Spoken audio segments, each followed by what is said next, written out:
Good evening, folks. What's going on? What's up, Satellite? What's up, Arcane, Mizroy, Manic? Hi, everybody. Happy Wednesday. I hope you're doing well. I'm doing good. I'm doing perfectly fine tonight. I made it. I'm here.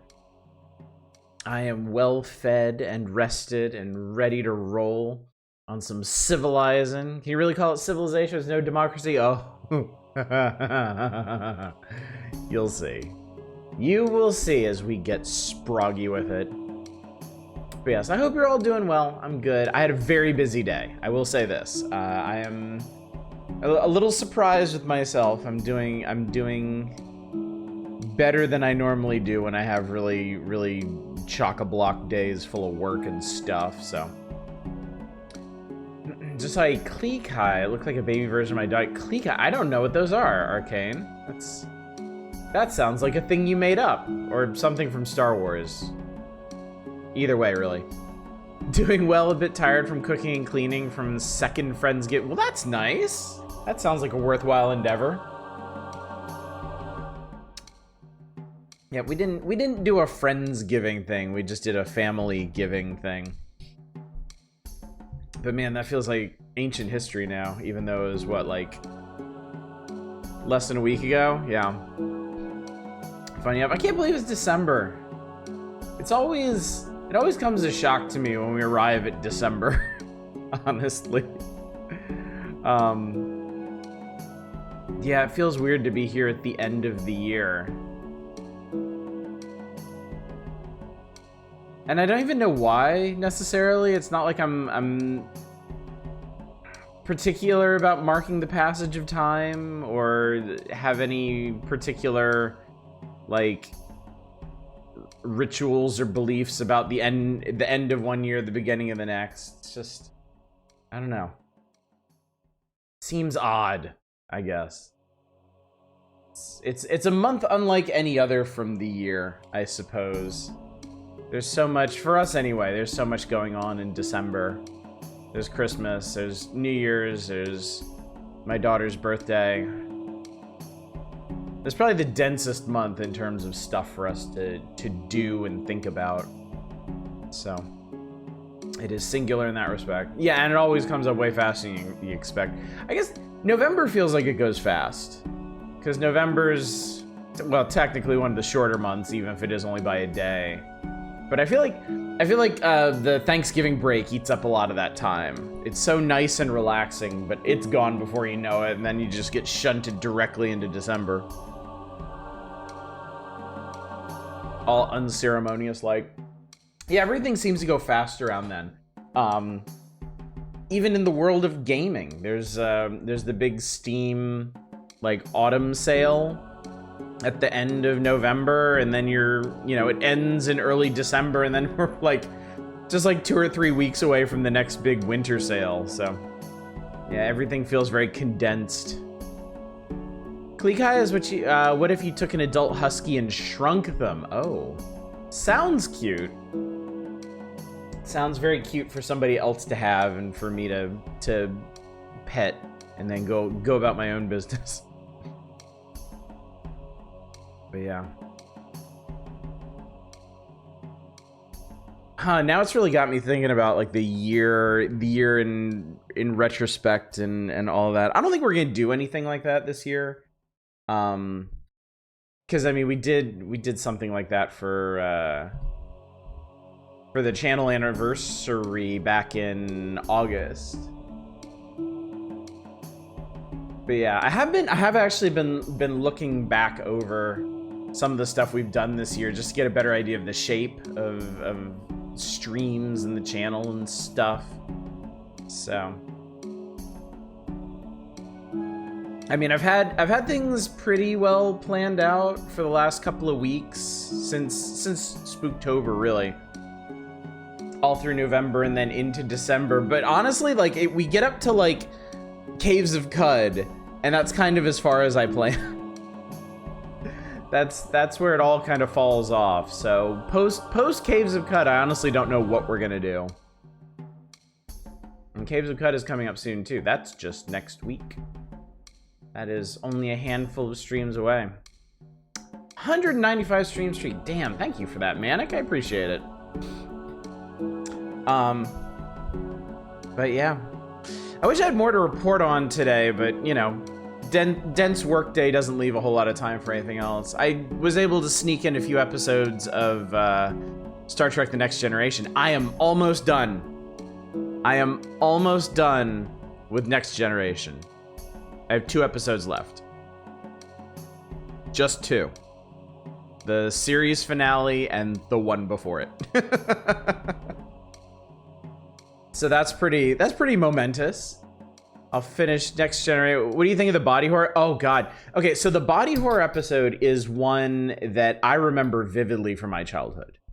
I remembered a fair smattering of Next Generation episodes from when I saw them as a kid, but that one, for obvious reasons, was burned into my brain more clearly than any other, and it was great. I loved it.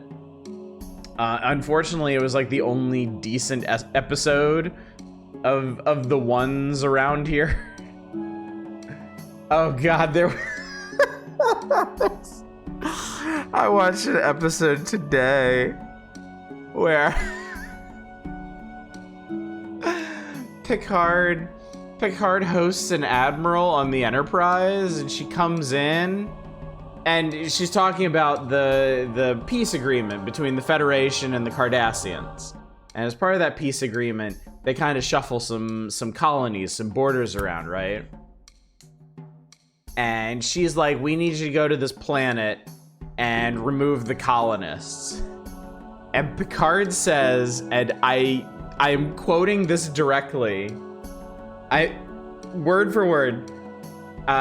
Isn't that the planet where the North American Indians settled? And I was like, oh God.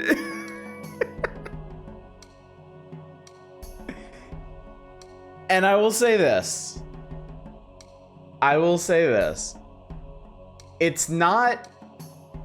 It can't be the worst episode of Next Generation because Code of Honor exists. That being said, I hated literally everything about it. Every scene, every plot beat, everything. I despised it from the very core of my being. So, honestly, if Code of Honor is the worst Next Generation episode, that one is probably the second worst. It was so bad. And I was just cringing through the whole thing. So awful. Goddamn that shit. You know what? That Admiral, I actually sympathized with her. It was actually... I'm not gonna say anything nice about the episode. I'm just gonna talk about the character. But like, yeah, from previous episodes, Picard and Nechayev did not get along. Like they butted heads a whole bunch, and they slipped in some nice little details into that one that showed like the issue wasn't really them, it was Starfleet. Because Nechayev, even on her side, was trying to push back against what was going on, and just she had her orders, Picard had his orders. Didn't make anything any better, but yeah. What's up, Justin Brett? Good to see you. Book I'm reading set in China really just named the army's tactician Zhi Liang. The author is Chinese. Like, come on. What's up, Negative? Good to see you. Love Nechayev because she's not a bad admiral. She just shows on this ship and says, "Here's a shit sandwich. Now go to your job." Yes. Yeah. She's very duty driven. She takes her responsibilities very seriously, and sometimes those responsibilities are garbage. But I guess that's why she's the admiral. She takes them seriously.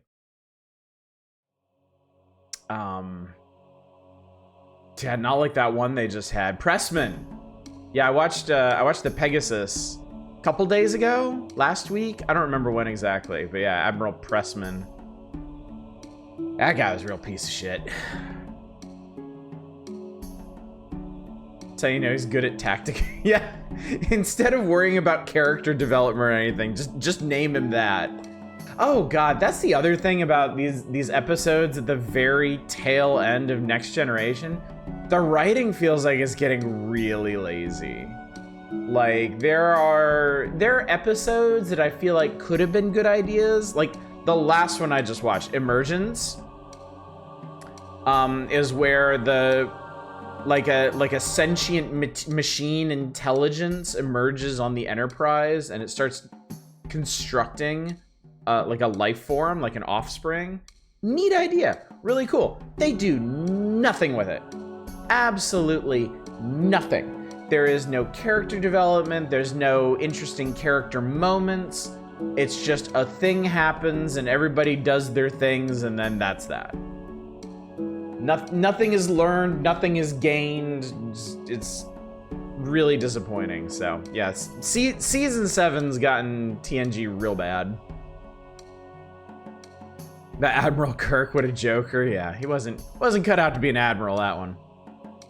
Good evening, Loaded. Hi, good to see you. Twitch says this didn't send, then my mom came in and I couldn't hear if I was answered. What's the second worst episode? Oh, what the hell is it called? Hang on one sec. I need to check my notes.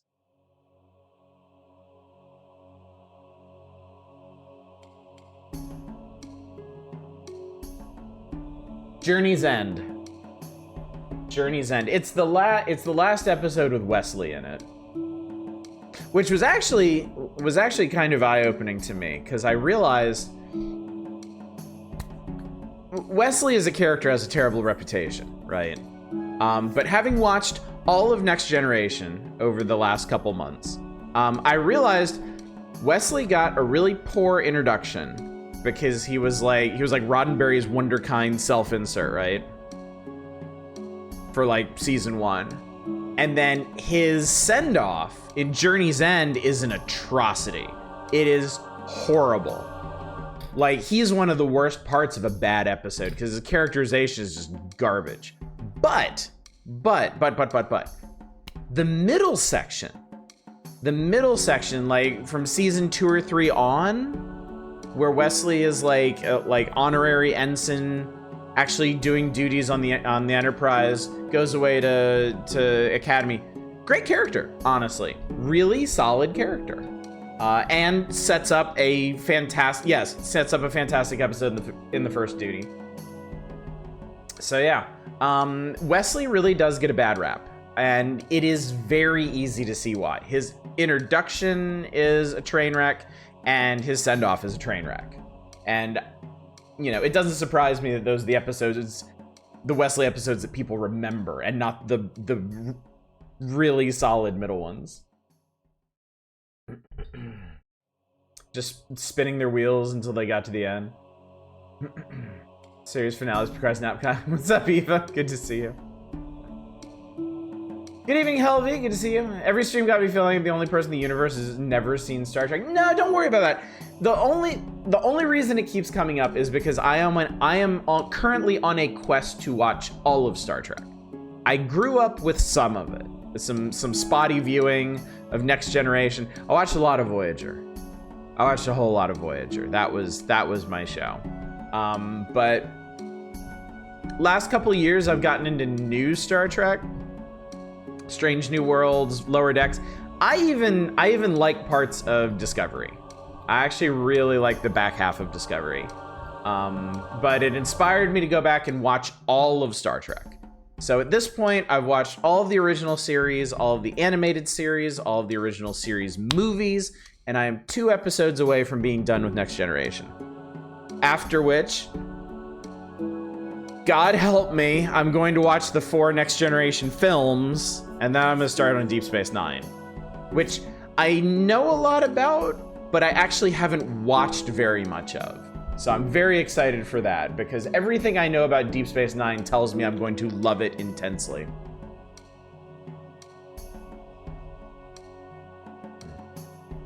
Does a journey end when he dies? No, actually. It's one journey ends and another begins. Just got back from picking up groceries with started this discussion. I'm 2 episodes away from being done with Star Trek The Next Generation. Should probably go back and try to fill in those gaps. Honestly, hearing you trash it makes me think I made the right call.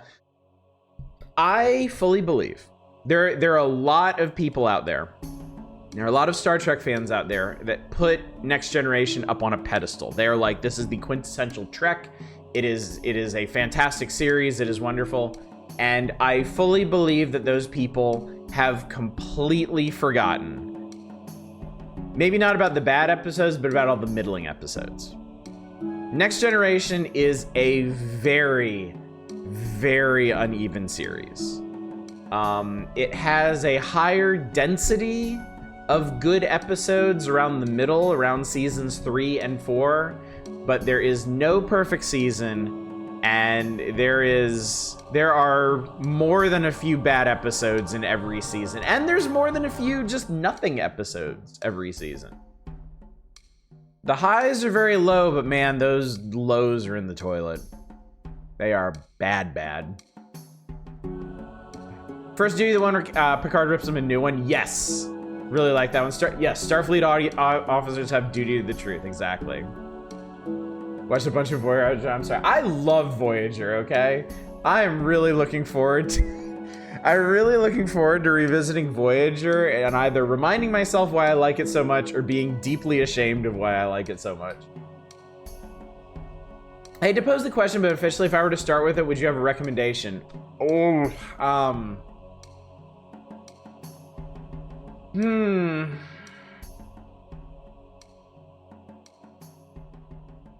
I think if you were gonna watch Star Trek now, I would recommend Strange New Worlds. I feel like Strange New Worlds is very new viewer friendly.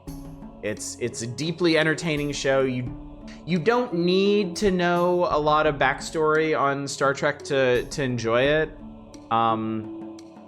it has its deep cuts and all, but they're not like super essential to enjoying it. I mean, I started watching Strange New Worlds before I went back and watched the original series, and most of the stuff it pulls from is the original series. So yeah. And then if you like Strange New Worlds, you can just branch out from there. If you like that style, you can check out Lower Decks or Discovery. My Discovery recommendation is conditional. I want you to understand that. If you just like the whole Star Trek motif and it interests you enough to go back and see where it started from, then either original series or Next Generation. I personally think the original series is aged better than Next Generation. I feel like its heart was in a better place. And yeah, it's kitschy and stage play and stuff, but it's still a very solid show at its core. First Contact is good and Insurrection is fine. We'll see. When's the Babylon 5 watch party? Babylon 5 is what I was watching as a kid instead of Deep Space Nine. The entire run of Babylon 5 is just inscribed upon my soul. I love it. Good evening, Dave. Yes, I know Deep Space Nine starts slow. I actually started rewatching Deep Space Nine a couple years ago before I embarked on this journey. So I actually remember a lot of the first season, and it was better than I was expecting, honestly. Insurrection is okay if you don't think about it for more than like 5 seconds. Deep Space Nine rides TNG's coattails real hard in the first season. Hey, it goes both ways, Naren, okay? One of the episodes I watched today had Quark guest starring in it. Julian showed up on the ship for one episode. So yeah, they were doing a lot of like crossover-y stuff. Curated list of original series episodes is also good. What season is Strange New Worlds on at this point? It has 2 complete seasons. The 3rd season is coming next year. Its production is pretty slow. I think it gets a new season like every two years or so. I know these questions are annoying. Certainly not. You think I'm gonna pass up any excuse to talk more about Star Trek? Seriously. Now ask me about Star Wars shit, and we're not gonna get to any gameplay tonight. Looked up Strange New Worlds on IMDb. It looks neat. Strange New Worlds is wonderful. Strange New Worlds is this, like, I don't want to build it up too much, but honestly, like, there's a lot of Star Trek at this point, okay? There's the original series, animated series, Next Generation, Deep Space Nine, Voyager, Enterprise, Discovery, Picard, Lower Decks, and Strange New Worlds. There's like 10 shows. Oh, and Prodigy, 11. There's 11 shows. That's a lot of Star Trek. That is a shitload of Star Trek. Not all of them really capture the original concept of Star Trek, pioneered by the original series, which is this view, it's this utopian view of the future where humanity has worked its shit out and is helping the rest of the galaxy work its shit out. And, you know, occasionally runs across shit that they still need to work out or revisit or whatever. But that's at the core of the show. Like, all the problems of today have solutions. And we've either worked them out or we're making great progress on working them out. To me, that is the very essence of Star Trek. One reason I think the original series is aged better than Next Generation doesn't really hold that up as well, honestly. And I think this is a whole thing about the eras that they're from and like the state of society during their productions. But I find the original series Star Trek to be much, much more hopeful than Next Generation is. But we can get into that another day.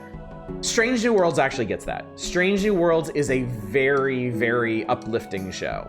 And a big part of that is the cast they got. The cast they got for Strange New Worlds is seriously one of the best casts that like Star Trek has ever had. Like, everyone is just, they're so entertaining to watch. They're so interesting. They're so good.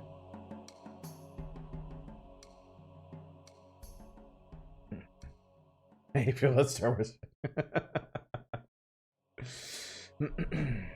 I should have been on marathon myself. Transformers 1 got me deciding to see how much I could stomach of the series from the beginning. Tried watching episodes on YouTube because I wanted to know what the hubbub was about, and I still have the eeriness of the theme song. And the core concept of Star Trek is one of scarcity was no longer a thing. I think that's kind of rolled into the whole utopian view of things. It feels like a necessity because they were very much ahead of their time, realizing that one of the ways to push towards utopian society was dispensing with capitalism entirely. And to actually get there, they had to, you know, just kind of conjure a post-scarcity society out of nothing. Star Trek The Next Generation was less humanities worked out their shit and more humanities worked out their shit, but not really. That's Deep Space Nine for me. My problem with Next Generation as a series is it's a very late 80s, early 90s production. Like, you gotta look at it, you gotta look at Star Trek in the historical context. Like, the state of American society, or global society with more recent ones, really kind of dictates how these series, like the tone and the themes of these series. Like, original Star Trek, the original series of Star Trek came out, like, it was produced and came out in the 60s, in the 60s, right? 60s and 70s? I forget if it rolls over. But, like, height of civil rights movement and a lot of social upheaval and a lot of people fighting for very important things. So original series Star Trek takes a stand. Original series Star Trek will isolate an issue and be like, here's the deal. That's why Kirk is the way Kirk is. Kirk goes down to the planet where they simulate their wars and they send people into suicide booths because the computer told them to. And fuck the Prime Directive.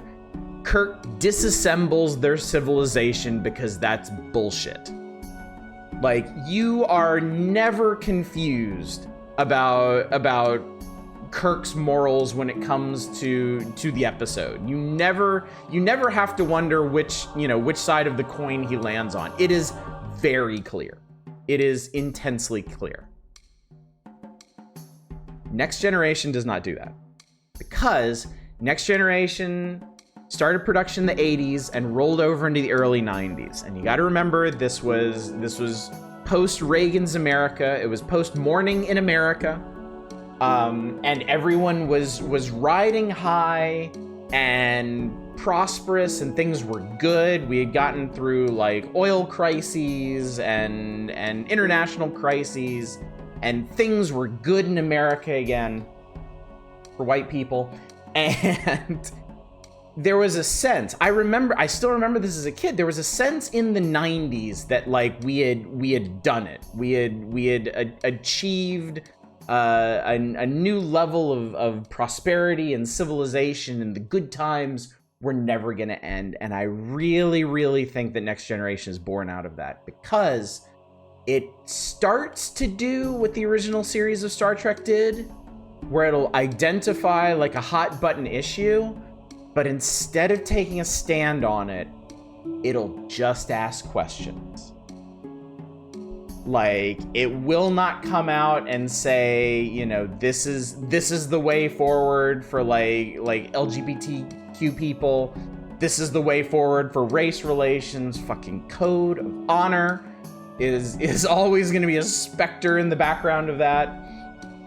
There is actually, I think I talked about it after I watched it, but there's an episode somewhere in the middle of Next Generation where they go to a planet of like androgynous aliens, like genderless aliens, and it's a cultural norm that's enforced there. And Riker falls in love with one of the aliens, and the alien decides that they want to be she and leave the planet with Riker. Riker's totally on board with this.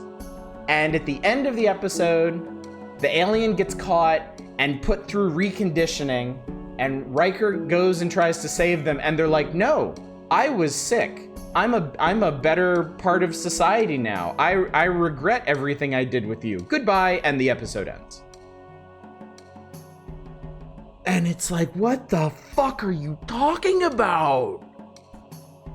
Like, you had the perfect setup to say something like good and progressive and meaningful and important.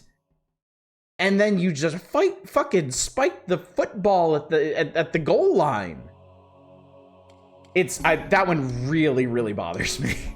Like, I've watched some bad episodes of Next Generation, but that was the one.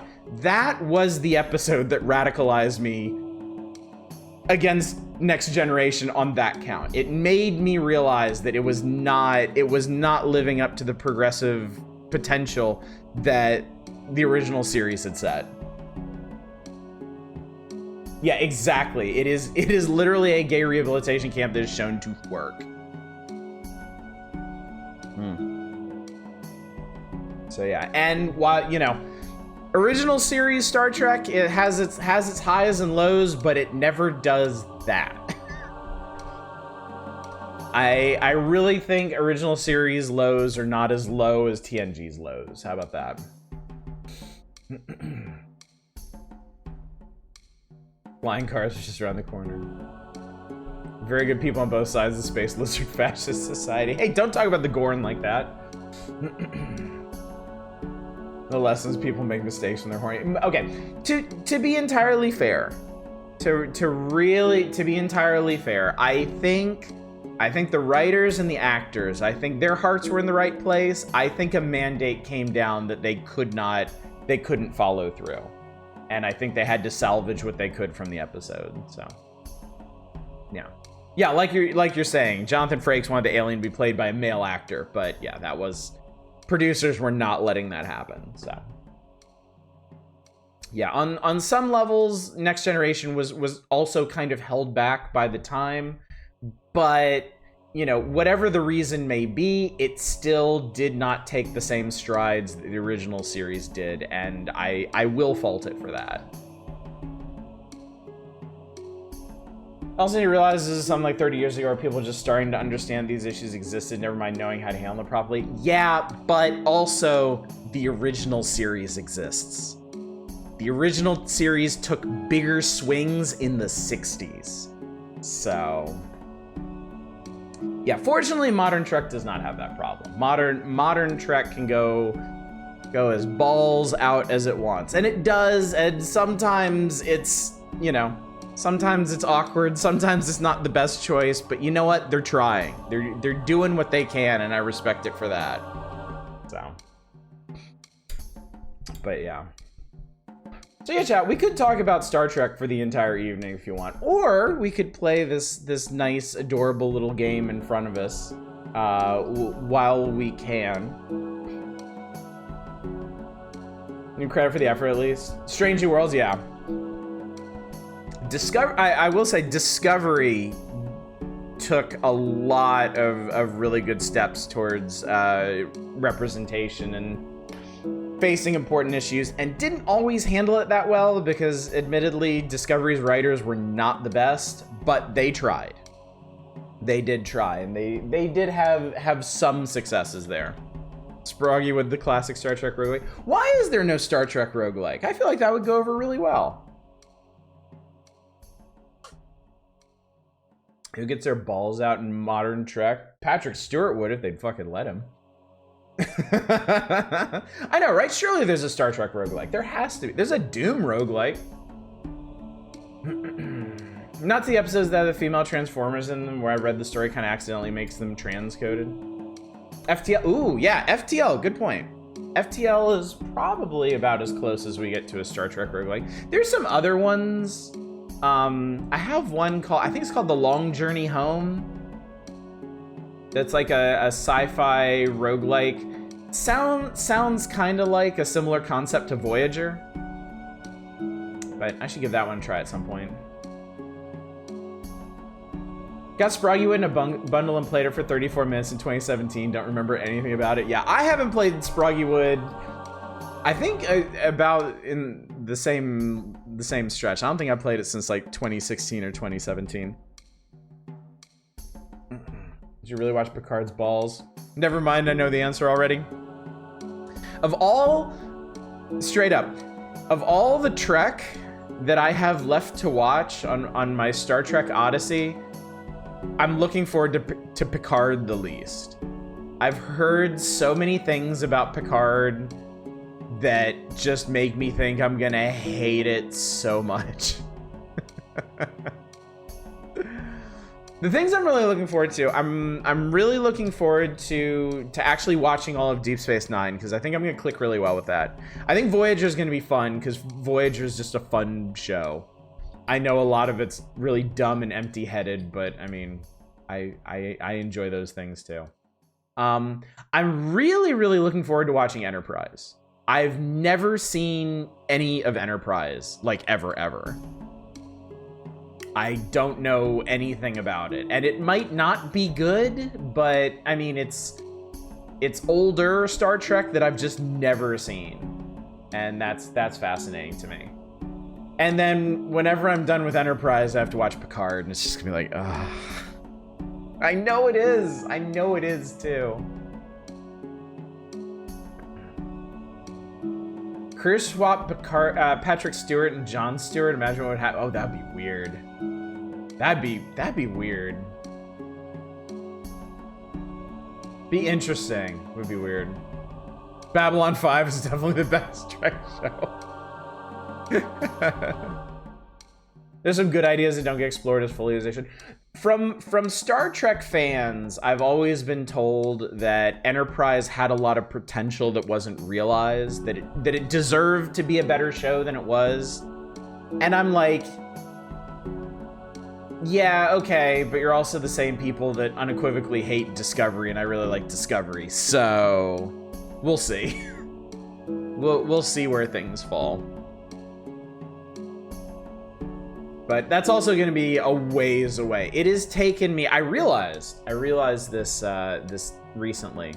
It's taken me almost a year to watch all of Next Generation, the pace of that. Because there are periods, sometimes a month or more, where I don't watch any Star Trek because I'm too busy. I've got too much other stuff going on. But yeah, around this time last year, I was watching the animated series. And the animated series is not long. So I'm pretty sure I started Next Generation in like January or February. So it's taken me pretty much an entire year to go through Next Generation, which, keeping with that pace, 2025 will be the year of Deep Space Nine. 2026 will be the year of Voyager. And then 2027 will be Enterprise and Picard, because I don't think those are as long as the others. Clearly shouldn't have stopped the character collector phone game.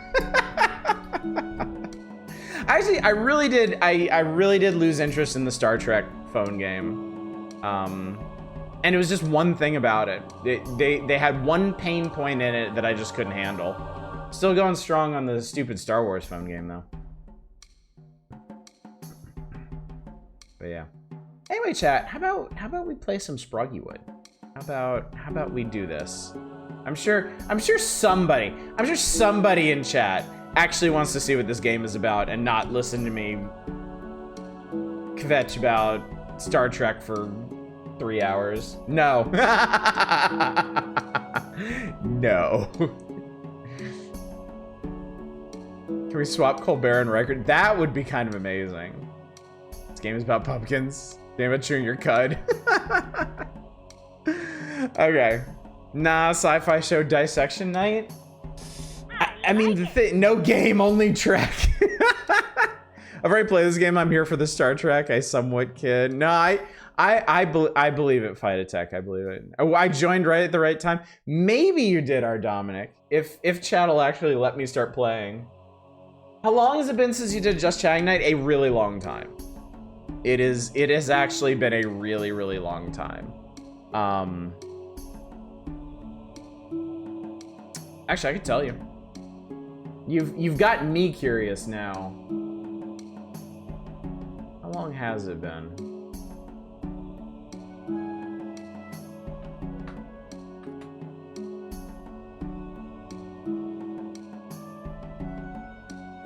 been a year.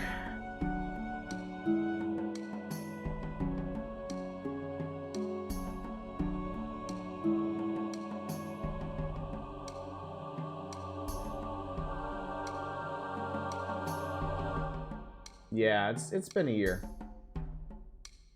or so.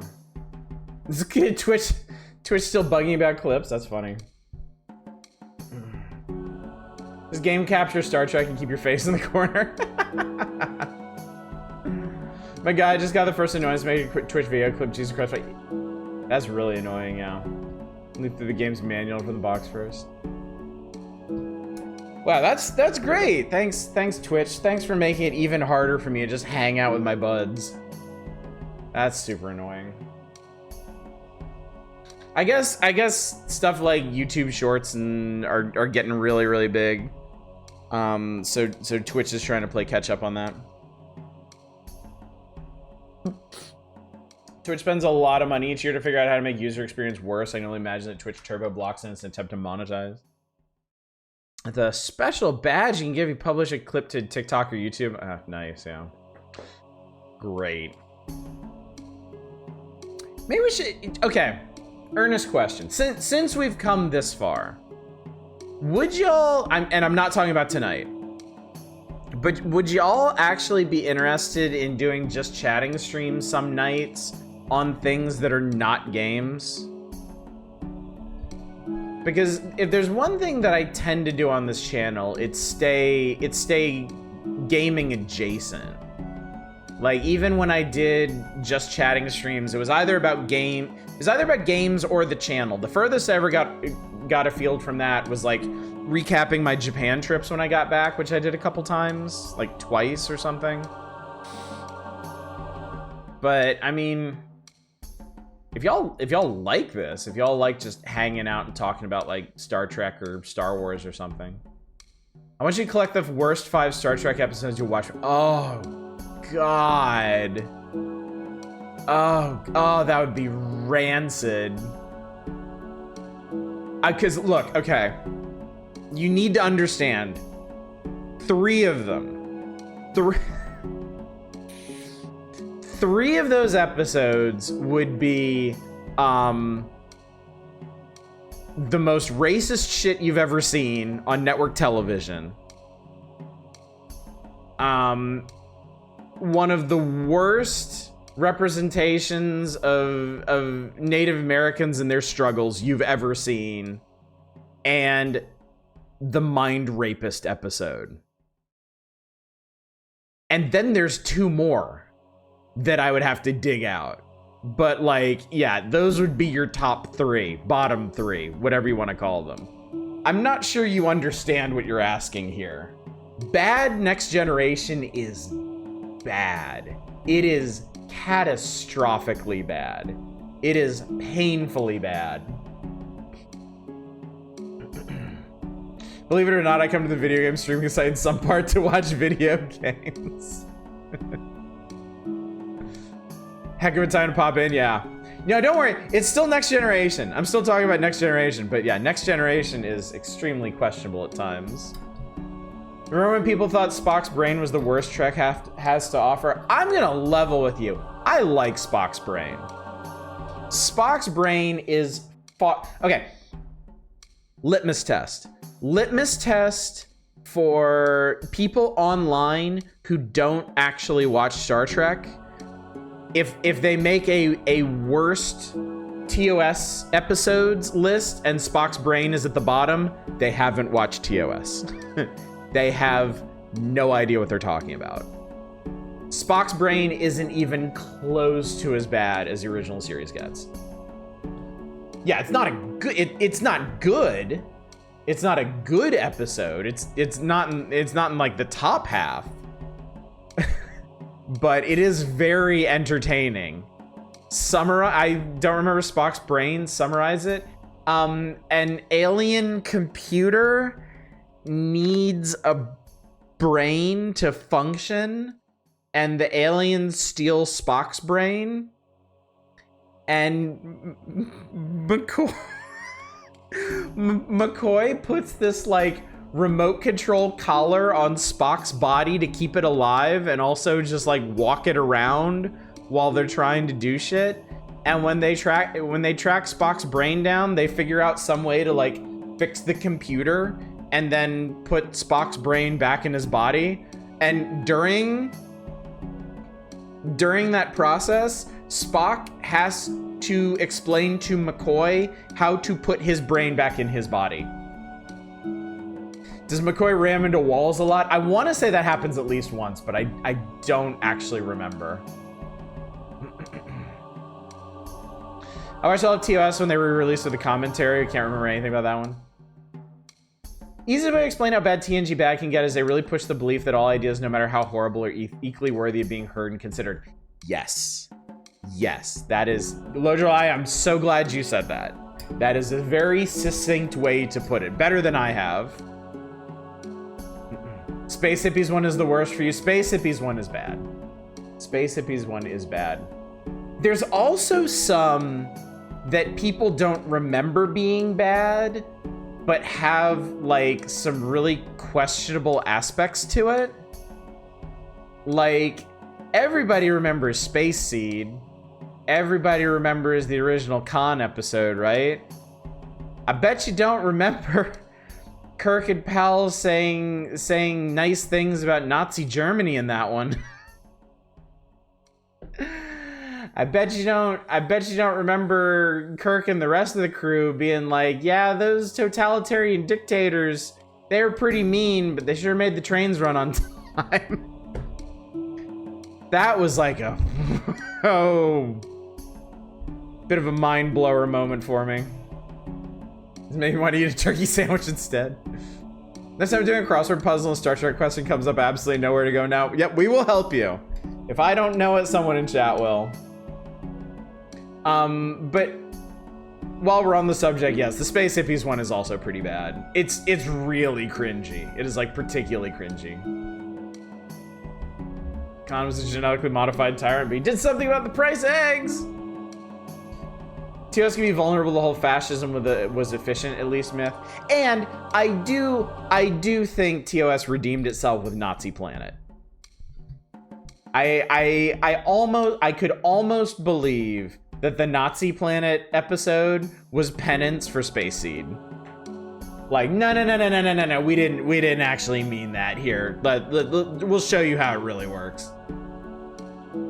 I should intentionally tank all possibility of a Star Trek stream party. Look, I'm doing this for you. I'm doing what I can to protect the community from the worst that Star Trek has to offer. Because bad Star Trek is really, I cannot stress this enough. Bad Star Trek is really bad. It's really uncomfortably bad.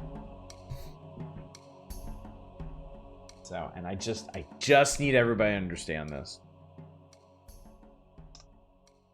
Wow, chat, this is like the good old days. We're almost an hour into the stream and I haven't started playing anything.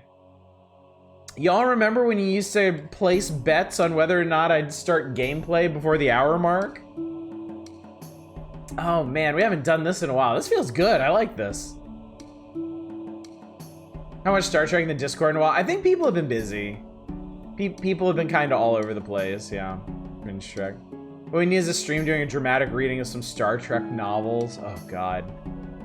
Y'all know there is a crossover novel between Star Trek The Next Generation and the X-Men. Right? You're aware of this. This isn't me. Okay, good. Okay. It's not just me. I found a physical copy of that in Walden Books when I was a kid, and I was like, even as a kid, I was like, this is stupid. Even as a kid, I was like, this is really dumb. Good evening, library man. It really is the only way to stream. And yes, I am still vibing with a vodka cranberry. I'm trying to perfect the proportions, and I'm also trying to use up my cranberry juice because it expired. It expired and I didn't notice, and I don't want to throw the rest out, so I'm just gonna, like, suck it down as fast as possible.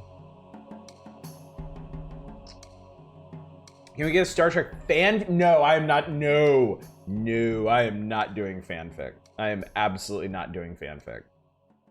I will consider dramatic readings of, like, Star Trek novels, but not fanfiction. I understand where the lines are, chat. Haven't read the book, but mostly Star Wars, EU novel podcast, the Dallies and some other stuff did the X-Men Trek book. Oh, they did? Add lime juice and triples. No, that's originally why I got this cranberry blend, was to make Cosmos, and my Cosmos are pretty good.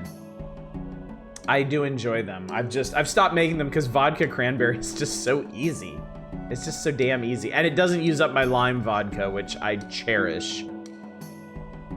Most of the novels are fan fiction quality anyway. Yeah, exactly. And it would be a perfect excuse for me to find out what's going on in the extended Trek universe without actually wasting my own personal time reading that trash. Instead, I could waste your time reading that trash. Everybody wins.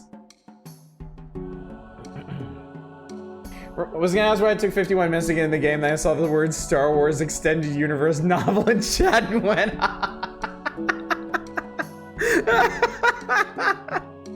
Good evening, Shadows. It's so good to see you. What about showing those semi-pro fan-made episodes?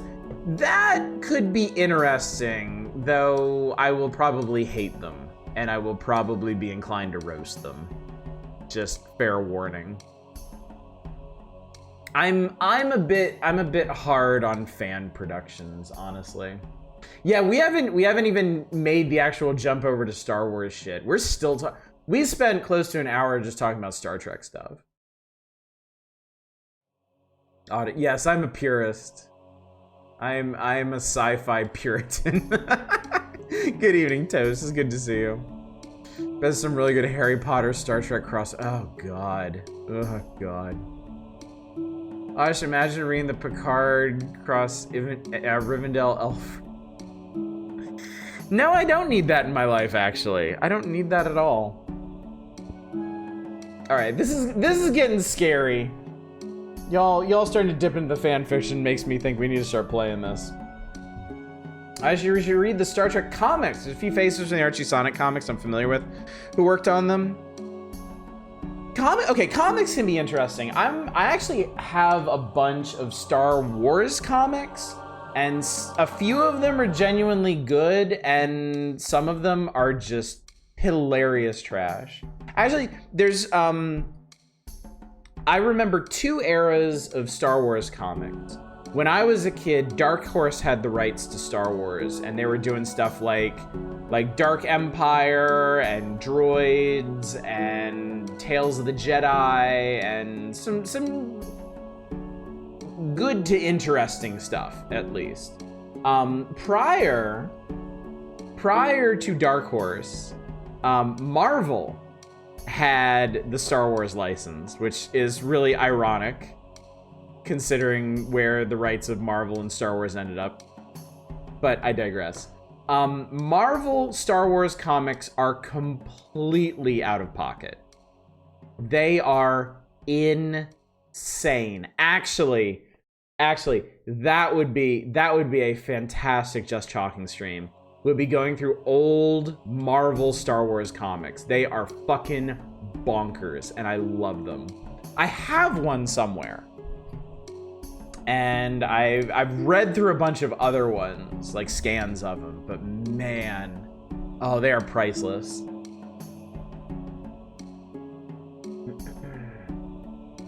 Find someone who's actually bald to play Picard. Kind of boring and cheap, isn't he? Seeing all the classic props and stuff so faithfully remade. Wait, no. Wait, no, the poll's still running. Yeah, I panicked, forgot how easily distracted this guy is. Somebody was jingling keys in chat. You're safe.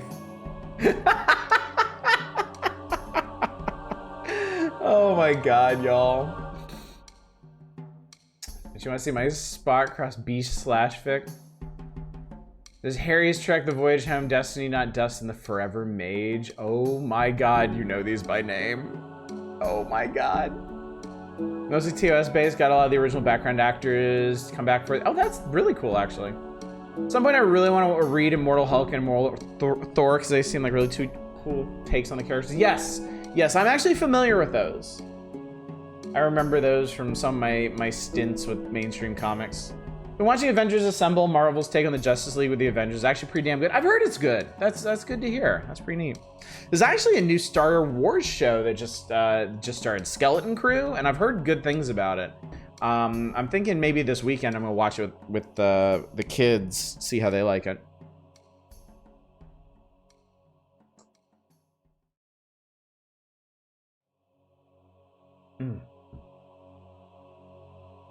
Kelsey Grammer did a bit part in a TNG episode to have his character slashed with his version of Beast, clearly.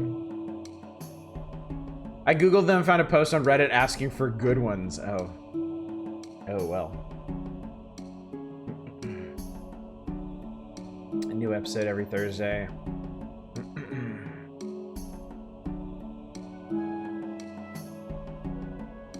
They did something weird. They started season 2 and now they're working their way through season 1. That is weird. That is a very odd choice. Huh. I wonder why they did that. All right, chat. All right. I'm focusing here. I'm buckling down. Let's talk about the schedule. Let's talk about the last important thing to talk about. And then we'll do this. We'll actually play the game for all those poor souls who've been holding out for upwards of an hour, waiting for some fucking gameplay. I know this channel actually does games sometimes. Isn't that crazy? Isn't that wild to think about? So tonight, ostensibly, is Sproggiwood.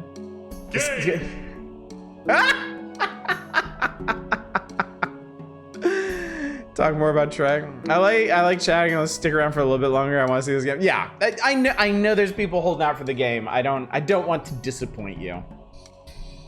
I'm good at disappointing people, but I'm gonna try and hold back this time. I thought we were just listening to incredibly short main menu songs on loop. I should probably pick like longer. I should pick games with longer main menu music loops for nights where I get really chatty. That's my Spotify list. Tomorrow night's Power Hours. Working. Tomorrow night we're gonna be working through more of July 1994, I think. We'll be doing the same on Saturday. Friday is gonna be Master System Odyssey. I'm sticking to my plan of doing the big 3 Friday features every month. Master System Odyssey, Curator Connect-Ageddon, and Weird Old Wheel. And this month, we're only gonna have 3 Fridays. I needed to mention this to y'all at some point. I'm mentioning it to you now. The week of Christmas, I'm gonna be on vacation. I'm gonna be gone that Wednesday until the following Sunday. So that's gonna knock out the 4th Friday of this month. So we only get 3. So those are the 3 features we're doing on Fridays. Just so you know. And then no stream on Sunday, and then Monday we're starting Caves of Cud. And the reason we are doing Sproggiwood tonight is because Sproggiwood was the previous game by the developers, Freehold Games, of Caves of Cud. Sproggiwood came out back in 2014. It is a lighter, fluffier, gentler roguelike, traditional roguelike. It's turn-based, grid-based. But has a very pleasant aesthetic to it, and on its easier difficulties, it's very easy to get into. It's honestly a good candidate to try and get people who've never played a traditional roguelike into them. I've found it's a lot more welcoming and easy to come to grips with than other ones. And I know now that I've said that out loud, this game is going to beat my ass into the ground. But I've said it, so that's all I can do, really. But yeah, we're gonna be playing Caves of Cud on Monday. It's getting its 1.0 release tomorrow, in fact. So if you own Caves of Cud and you've been waiting for it to leave early access, well, tomorrow's your day. You've been waiting close to a decade for that. But yeah, we'll start up on Monday, and Caves of Cud will be a democratic playthrough. Tonight, Sproggiwood is not. We're only doing one night of Sproggiwood because we're doing Caves of Cut on Monday. There's no option to extend, but Caves of Cut itself will be a democratic playthrough, so. Wallpaper redeem. What are we doing? Wallpaper redeem. What the hell? What?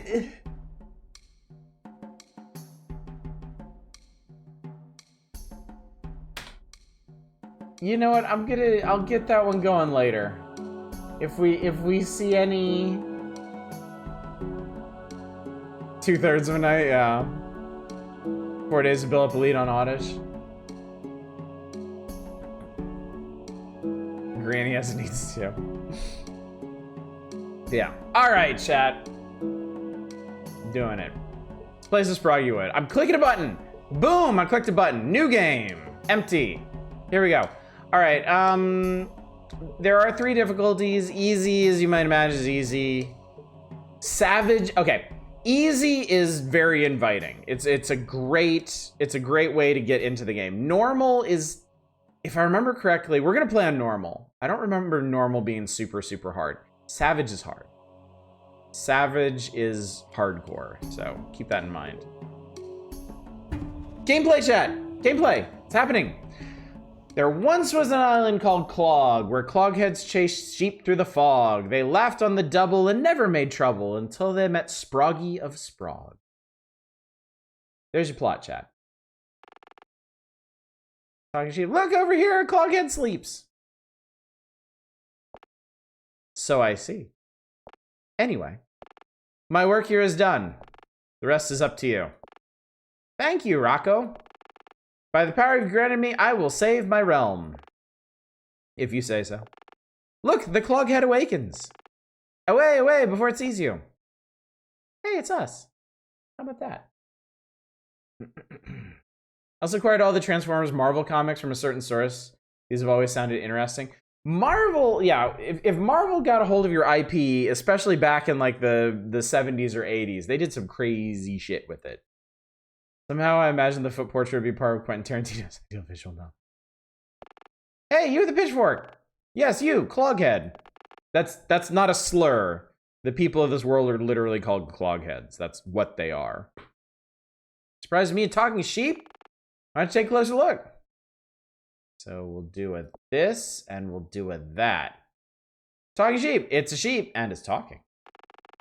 I told you, now follow me. I want to show you something marvelous. Here we go. Oh no, yellow jelly. It's going to eat us. We are doomed. It's hopeless, Cloghead. Let us lie down and accept our fates. You're brave, Cloghead. You saved us from that deadly, adorable jelly.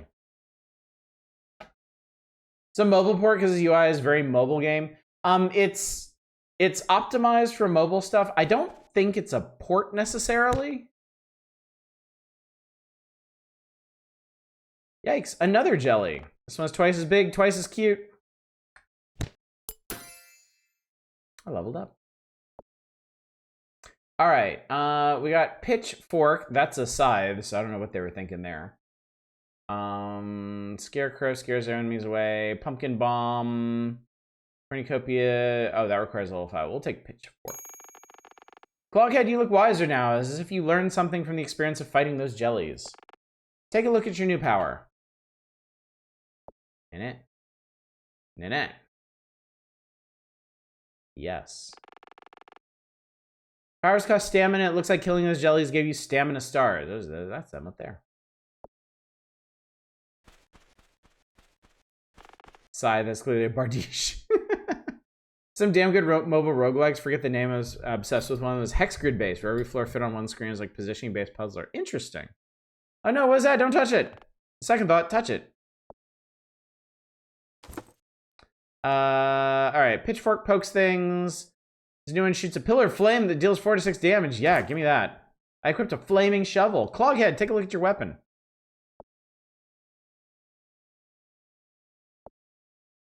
Cool. Dungarees. Simple pair of dungarees. How mighty you are to behold, Cloghead, a true adventurer. Wait, Cloghead, if you walk up to that jelly, it'll bite you again. You outsmart it. If you wait a turn, it'll come to you. Click the hourglass or press space. Holy sweet Jesus. Yes, you outsmarted Jelly Cube, and you taught a deadly lesson for being so adorable.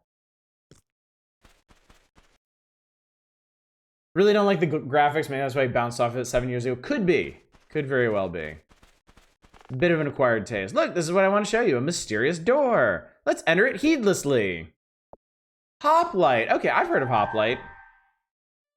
So I just reinstalled God Help Me. No diagonal movement in this one. Look, Cloghead. We were transported to a wonderful place. The rivers are so blue. The forests are so green. But I must confess something. I fooled you. I'm no sheep. No sheep at all. Hark, mortal! I am Sproggy, Dark Lord of this realm. Begin your life anew as my thrall, for I am your master now. You will spend the remainder of your days in my realms, Sprog, toiling as I see fit. And let us visit the meager peasant village where you will live. Okay. So you don't succumb to feelings of despair, I built this quaint farm and cottage for you. Lovely, aren't they? Now, my thrall, it is time to test your mettle. It is time to put you to work. Okay. So this is our house. We have a house. Your first task must quell the uprising of a troublesome jelly lord. His name is Big Ick, and he lives at the bottom of a cave called Icky Colo. Big Ick fancies himself something of a social philosopher. Lately, he has been stirring up dissent among the jellies, trying to convince them to organize into solid forms. I will not have it! You must go to Icky Colo and put Big Ick in his place. I got a quest. Let's do it. Alright, so we get rewards if we beat him with the farmer or other classes, but we don't have other classes, so what the fuck ever. Oh no, whatever became of the adorable talking sheep that talks? What's up, Zem? Great hour, Pinkerton. If Nappa went Super Saiyan, would anyone know? Would his beard turn blonde? Facial hair also changes color, doesn't it? I don't actually remember. Time to do my bidding, Cloghead. Remember what you learned about defending yourself when I wore that ridiculous sheep costume. Now go. Okay. So when you embark on a mission, you choose a weapon, armor, accessory, and consumable. We don't have none of this shit, so. I think it does a side content when he does go Super Saiyan. All right, we are outside Ikikolo. Okay.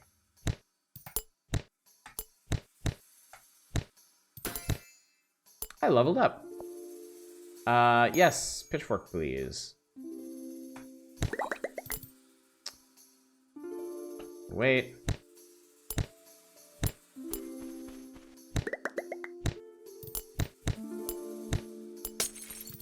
So I meant to point something out before I kill all those dudes, but I'll point it out next time. Okay, so you see the jelly's life bar, right? Life bar is red. You see the little yellow indicator on it? That's telling me how much damage I'm going to do when I hit him. And since it's all the way over to the right, it means I'm gonna one-shot him. Like, Sproggiwood is a very deterministic roguelike. The combat is, at least.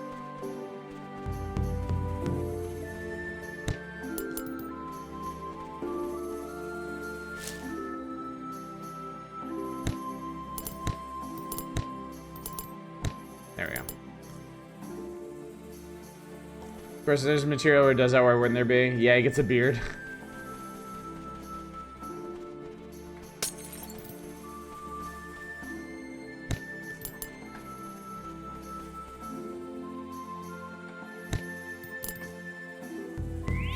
Your prayers are rebuffed, be gone from this place. Well, joke's on you, sent me to treasure chest. Tossing your fork, seeing as every kill seems to give you a stamina star. I should, shouldn't I? Alright, new outfit. Plus 5 HP, heals 2 to 3 HP whenever you break a pot. At Dungarees of the Potter. And now they'll be available in the shop. Meaning we can take them from town.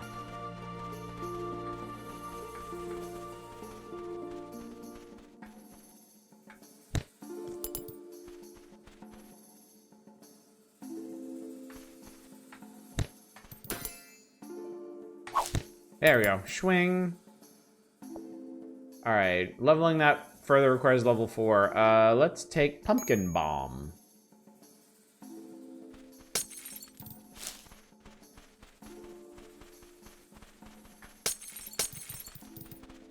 All right, down we go. To Ikikolo.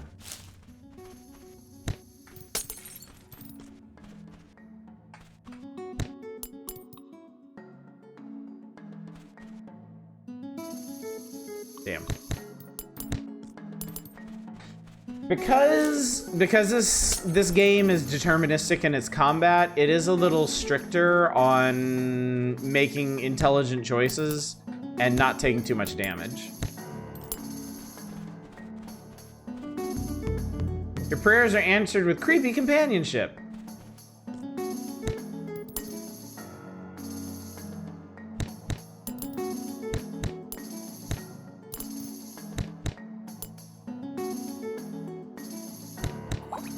Oh, that's bad.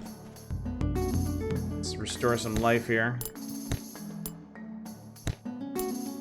Turns out I didn't need creepy companionship. That was not ideal. And apparently we still ain't done. I watched the show with my partner for bedtime for the stream. My pleasure, Helveet. I hope you didn't mind all the chatting earlier. Hopefully we'll see you out tomorrow night. Oh, crap. Ah, damn it. I keep forgetting the big ones make more. Unfortunately, ooh, that's like a dark jelly. Be pretty strong. I really didn't want to get boxed in by those guys. Oh, that's bad.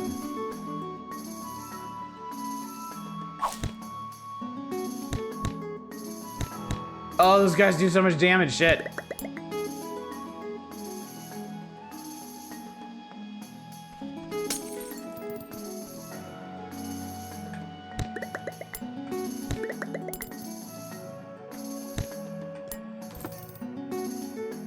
Plus 10 HP whenever you attack, 40% chance to shoot bolts of lightning. Yeah, let's do that. This guy might hurt me terribly. Well, I got a level up out of it. That helped. Alright, we'll upgrade Pitchfork. And I will use it on the guy behind. Oh, because I upgraded it, now it shoots in 2 directions. Neato completo. Oh, God. This is not a great situation. The replicating! Oh, fuck me, the replicating. And I died. Well, I looted some gold at least. So if I go back to the map, if we go back to town, the shop. Okay, so the shop has... I didn't blow anything on this show. Okay, so we have civic boosts. Academy expansion. So these increase XP gain, hit points. Find more stuff. I can buy farmer gear. Outfits are expensive. Consumables. Okay, well I can't buy anything yet. We need to actually... Oh, okay.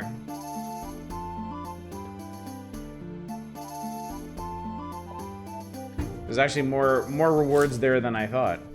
So each of these mission areas is basically like a little roguelike dungeon. And then the town, the money you get, and the town is your meta progression.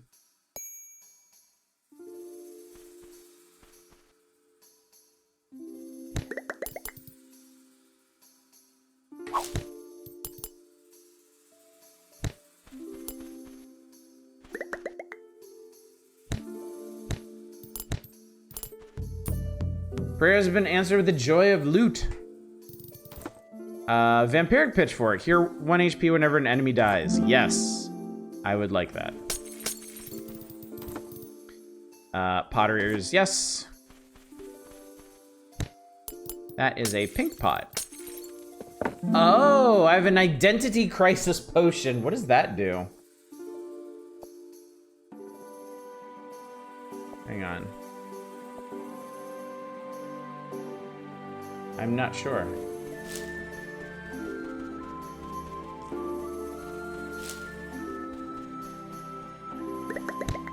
Ow.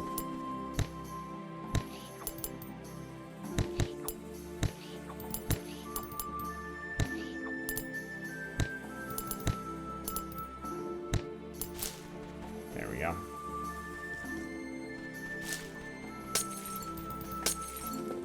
Blue pot gets you a scroll. Summons monsters to fight for you. Can I keep it? Oh, you get one item. You can hold one item. That's important. All right, y'all. The children yearn for the pumpkin bombs. Let's do it. Okay, that's pretty cool. I dig it. Let's do it again. Yes. Excellent.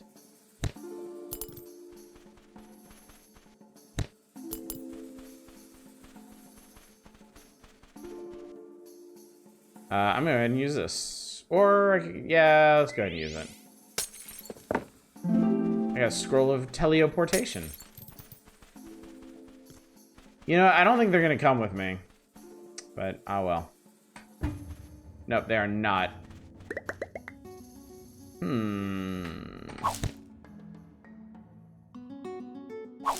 There we go. Got rid of that. There we go. Zelda minigame guy, kaboom! I'm gonna keep that. So whenever you choose to keep a new item over the one that you already have in your inventory, the other one gets converted to money at least. Which is nice. Pitchfork of the Wisp King. Oh, that's even better. That's literally twice as good. Colo means ass in Spanish. Oh, how educational this stream is. I learned something new and important today, chat. Stabbo. Oh shit, I didn't, okay. So apparently I slipped on the goo and just ended up down Big X layer, so I probably missed out on some really important, yep. I missed out on some really important leveling. Let's see if we can pull this off. There he is. Don't fall for his persuasive rhetoric. Cool, okay. All right, so my plan is to just yeet a ton of projectiles at him. Ow. And my plan worked. I did it. Mysterious mushroom. Eep. Goodbye, sir.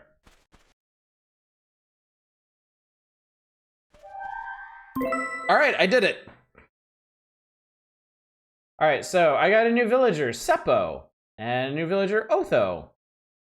And I got like 1,000 gold. That's great. That's great. How deterministic is this? Would bombs have hit all 4 squares of him? He wasn't actually oversized. I don't believe. I think he was just a really big sprite, but I think he still only took up one square. You did it. Excellent work, Cloghead. I did it. What's that? Something about a mushroom? Silence. We'll get to that in a moment. First, let us examine the spoils you recovered from Big X lair. I can choose to unlock... Do you want to see Archer or Warrior, chat?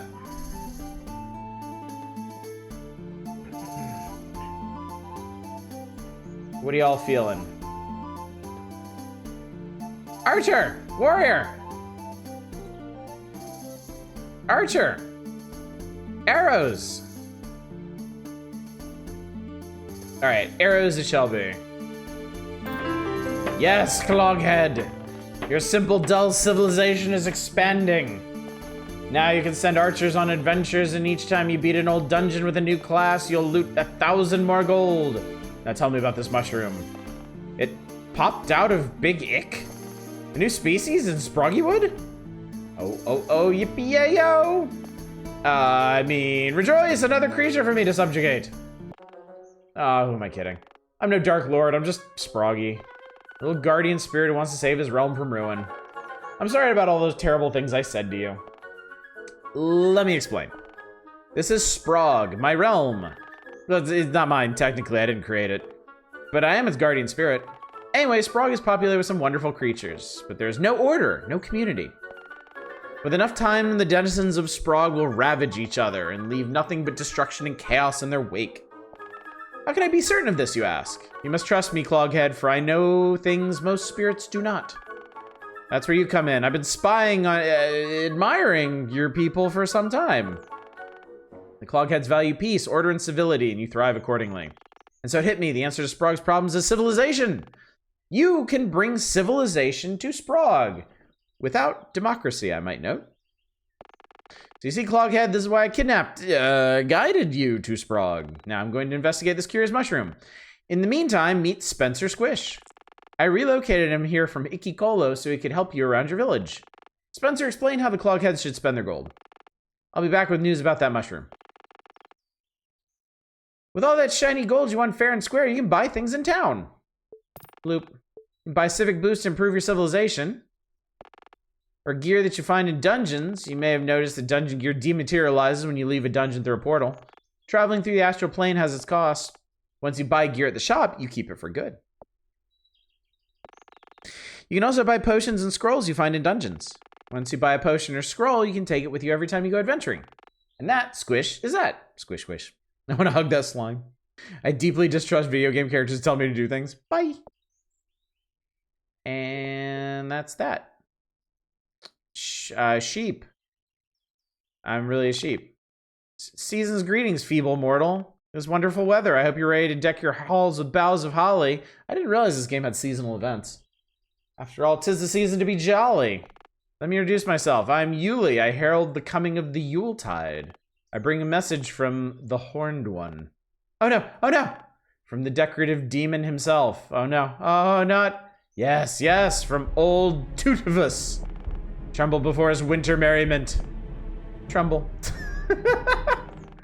As you know, old Tutivus is fond of Yuletide festivity.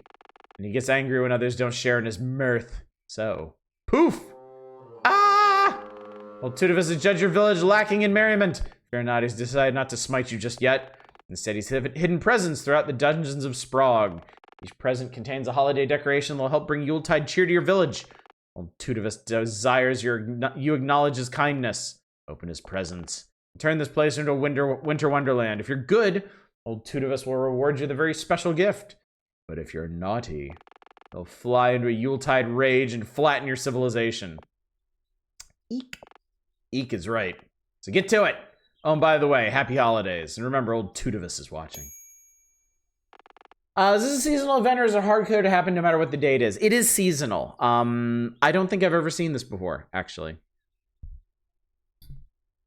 A demon, he sure is pretty reasonable. Remember being struck by the absurdity in Borderlands when a disembodied voice in your head keeps telling you to kill people because they are bad people who have done things? Oh, Cloghead, you better listen to Yuli. Old Tutivus takes his merriment very seriously. On the other hand, he does tend to reward his festive followers. Go find those presents. And maybe we can get the Spencer out of that ridiculous hat. You fool! You haven't found a single present. Do you hate merriment? Alright. Early to bed, early to rise. Alright, quests. Alright, we need 8 presents, 8 decorations. Alright, shop. I have 1,300 smackaroos. I would like... hit points. Find more stuff. I'm going to do the Academy. We'll boost the Academy to level 1. Oh, the different classes have different items too, just so you know. So, what they were saying... Oh, you're just in time! News regarding the mushroom discovered. It seems a little bugger has been spawning all over the place. Mushrooms are appearing in Ikikolo and Goturku. What's Goat Turku, you ask? Well, that's another of Sprog's fabulous dungeons, home to the goat folk. Goat folk can be quite ornery, you see, especially their tribe mother, the goatress. This is what concerns me. She might not take kindly to find those little mushrooms in her warren. You must go to Goat Turku and deliver this message. Be nice to the mushrooms. Deliver it by any means necessary. Good luck and beware the goats. Forcefully deliver a message of kindness to the goatess. Goatress. I hate this Santa hat. Ha ha ha. Okay.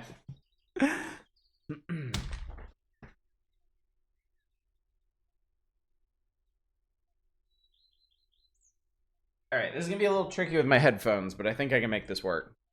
Actually, there's not that much sound to this game to begin with, so I might just take them off. If I can't.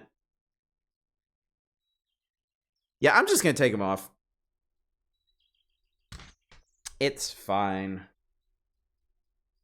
I'm getting a more festive spirit. There we go.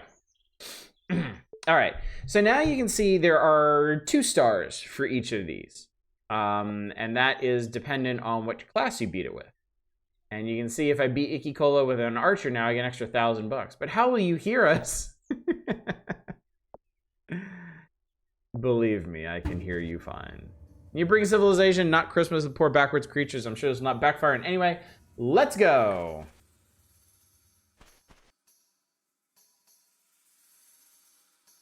So, interestingly enough, I know we're carrying a bow, but our main weapon is still a dagger. Kind of funny to me. They're so cute with the hats, I'm crying. I'm pretty sure leveling up, yes, leveling up gets you the ability to shoot an arrow. We can also roll and shoot a piercing arrow. Alright, I got a haste potion. Let's shoot an arrow. Kapow. Gangsta shit. Ooh, we can shoot an arrow wherever we want. Pume. Pume. Pume. Pume.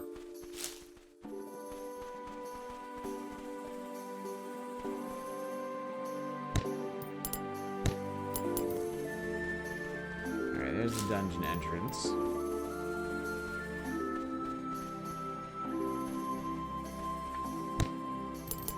Spiders have no love of festivities, and that's why they are not jolly. Tragic, isn't it? Oh, God.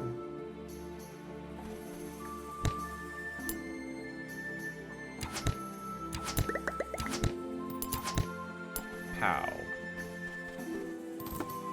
Blinking vest. 20% chance to ignore an attack and teleport you to random space. Oh, we love this shit, chat. We love just being randomly fucking teleported. Oh, now we get a 30% chance. Perfect. Love it. Yeah, a lot of the equipment in this game is just incremental upgrades from the previous versions. Change your surroundings in strange ways. Oh, I'm keeping that. We're gonna use that. You best believe. Higher chance is always better. Oh, and we leveled up again. Perfect. So roll in a direction to the nearest wall. Piercing shot, shoot an arrow in the direction and hit each enemy. I'm gonna take roll. That sounds very useful. Now we'll cash that in.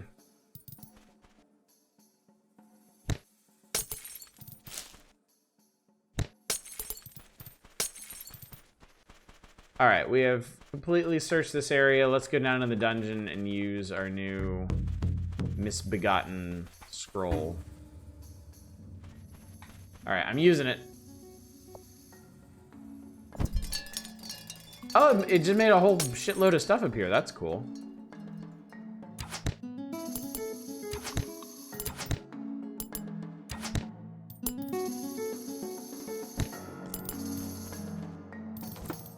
Vest of the Potter. I think more HP is gonna be more useful. Plus, if I pick stuff up for the first time, it gets added to the shop. Shoots a frost barb that deals 1/2 damage and freezes enemies for 1 turn. Works once per enemy. Cool. All right, that sounds good. Oh, damn, that's actually pretty powerful. This is an easy baby game for babies. I want it. It's a great game. I love this game.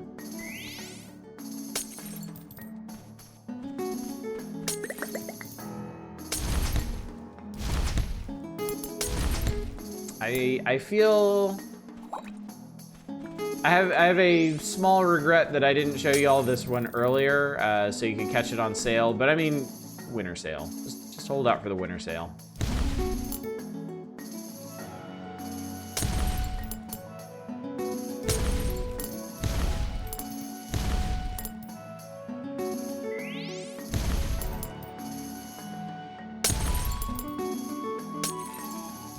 Do you know how much it is now? I believe the base cost is $10.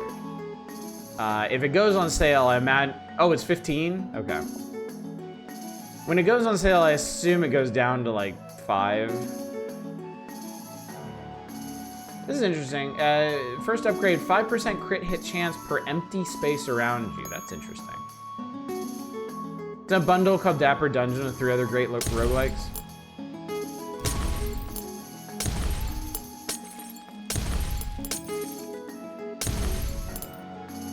I mean, the developers certainly deserve your money if you want to pick it up for a full price. But I mean, just be aware, it's not a huge roguelike. I mean, you can see the map. It's like 10 dungeons or something, all told for a single run through it. And I mean, 3 difficulty levels, whole bunch of stuff to upgrade and whatnot. But it doesn't have the depth of even something like, I would say, Golden Crone Hotel. But it is light and fluffy and easy to get into, and that's important. All right, this does more damage. I'm gonna take that. And once again, I haven't seen it before, so. Oh, Jesus. Wow, that seems really powerful. Not sure you appreciate how dumb I really am. So let's see what this does. Okay, that was intensely cool. No, we're keeping the old one, sorry. Been as low as 90% off, hasn't gone that low for a year. It might during the winter sale. Oh, damn, that was cool. Light and fluffy and easy to get into, like Tomei.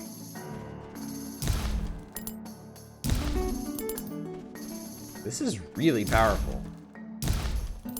This is delightful. Oh no! Never mind, I'm safe. The Wealth of Ages. Vengeful Flames, hell yes. I love all these things. Tomei, Tales of Majel. The big, dense, story-driven traditional roguelike that I've never actually gotten that far in. You know, I'm gonna go ahead and go downstairs. We're doing great on this one. Not familiar, sounds like we linked it to you the other night. We were talking about it then too. Ooh, I got a free level up. A lightning arrow. Well, why not? Were the blue donuts on the ground? I don't know, but enemies were touching them and dying, like, instantly. So, I didn't want to fuck with that. You know what? Maybe I was wrong. Maybe this thing is 4 squares big. That did so much damage, that's hilarious. Like, his ass is super dead. I guess I can go around and loot all the shit. Didn't bother to do that last time. Well, it's not, okay, it's not a very big area.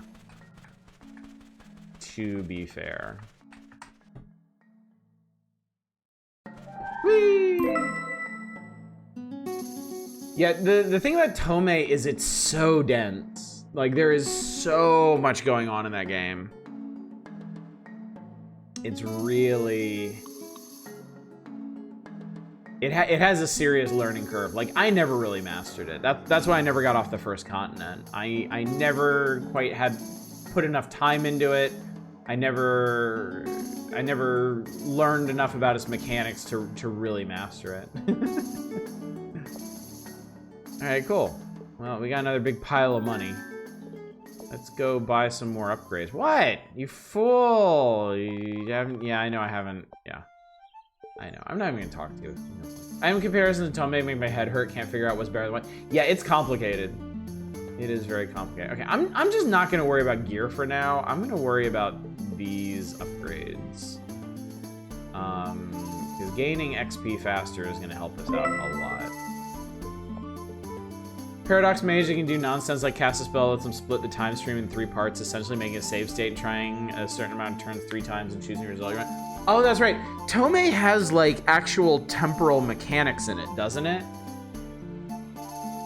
Where you can actually time warp around. Yeah, I remember that shit was insane. Yeah. Yeah, I think there's an entire time mage class in Tomei that lets you like undo things you've done, like go back into the time stream and change things that happened. Like, it's crazy. I mean, there's also like barbarian and like archer. Like there are, don't misunderstand. There are identifiable classes, but there's also like abyssal cultist and time mage and stuff like that. So, all right, goat time. Let's do goat time with the farmer. Let's see how this goes.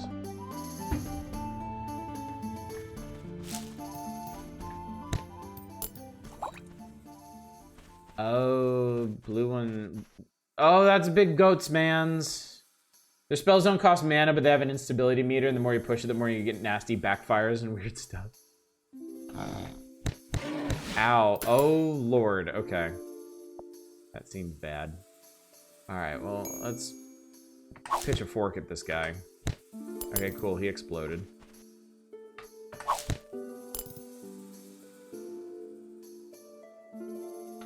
I've learned my lesson. I need to be doing a lot more ranged combat.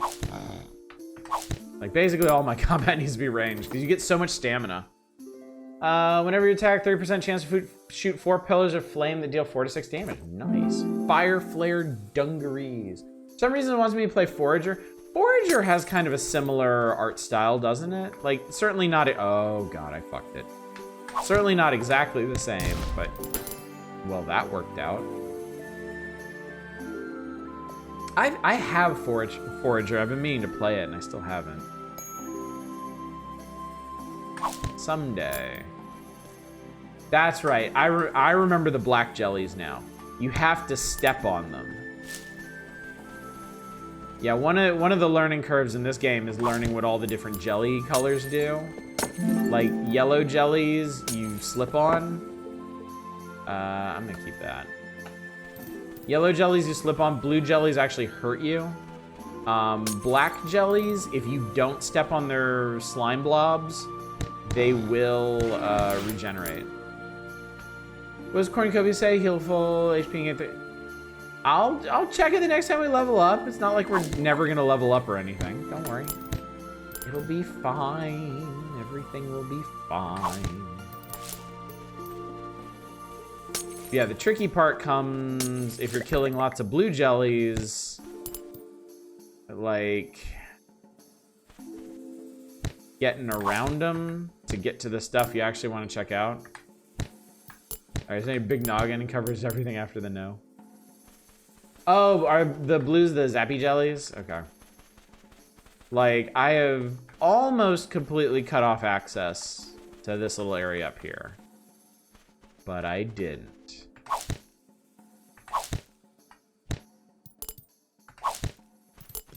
There we go. Otherwise, I would have lost my $5. You know that. Okay, Cornucopia. First level, here to full HP. Second level is heal to full HP and gain 30 bonus HP, is what it's saying.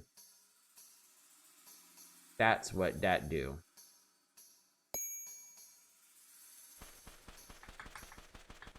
Yeah, every class has 3 basic skills, and then, like, I guess you could consider it a super skill. Scrambles all of your powers. Yeah, hell yeah, use it. Okay, I got... What the fuck did I get?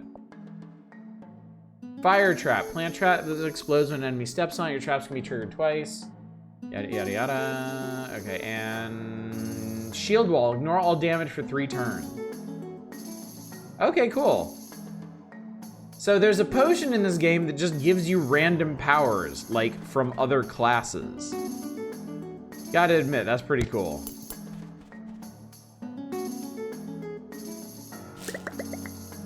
Oh boy.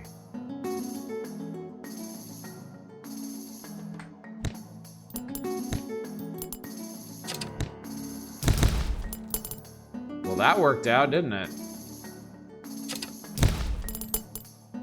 That thing is really powerful. Oh, man. Oh god, I died. He ran up on me and just caved my skull in. Well, that was no good. Let's do it with the archer. I imagine I'm gonna have an easier time with the archer.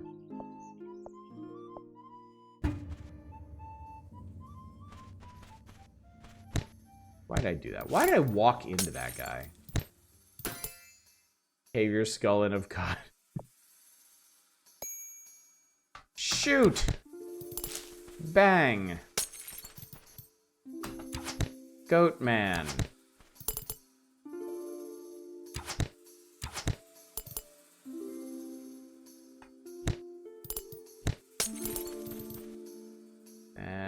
No, we're gonna wait on that one. There we go. Try to break these guys in intelligent spots. Flaming bow. Hell yes, flaming bow.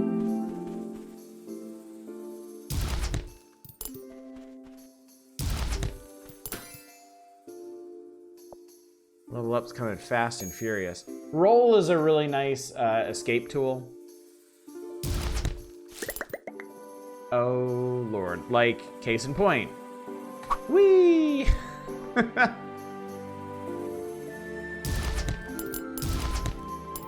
See how handy that was?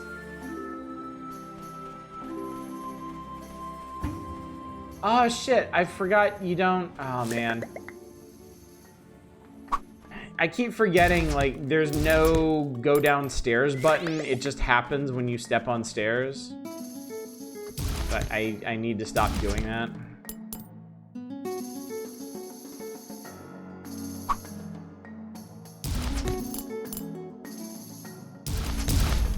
Ow. Christ.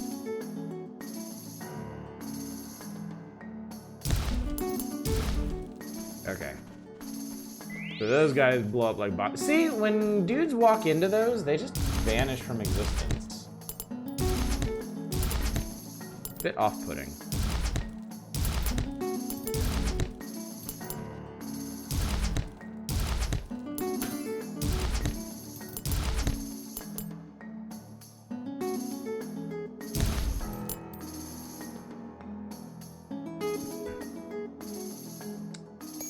I'm definitely enjoying this arrow.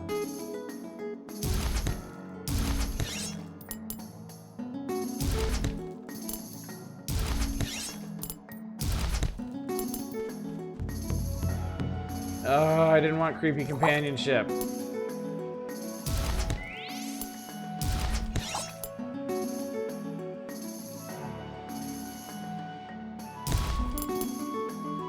I'm not trying to be rude here, but just not what I was looking for.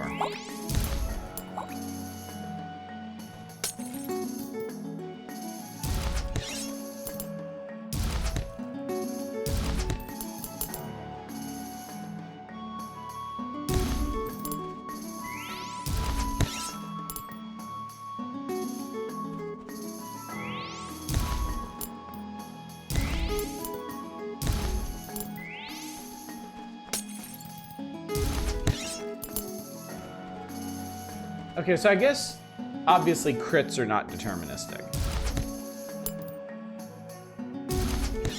Creepy companionship is a centerpiece of my online dating profile.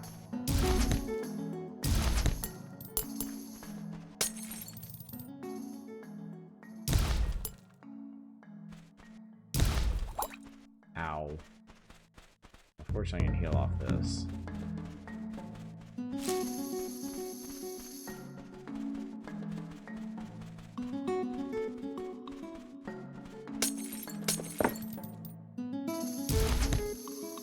Haste potion. Ow.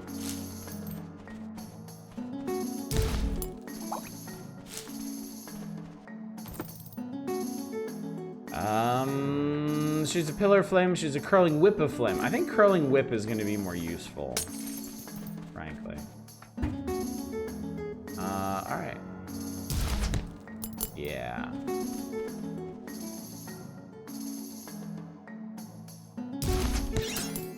There's no good way to do this. Yeah, give me that lightning arrow unlock.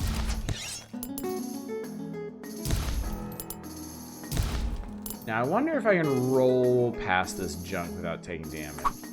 The answer is yes.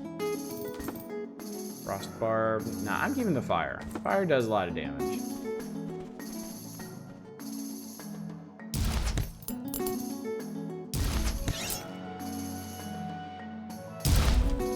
Ow.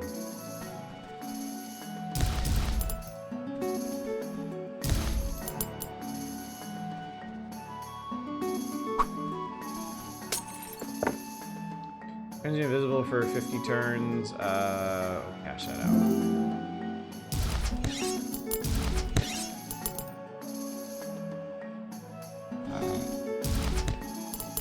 Oh, I think when those guys start breathing hard, they're about to charge. I think that's how that one guy obliterated me.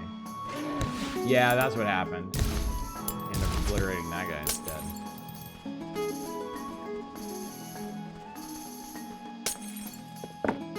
Transforms all enemies into vases. Use it? Restores your stamina full. I'll keep that. Teleports you to chosen space. We'll cash that.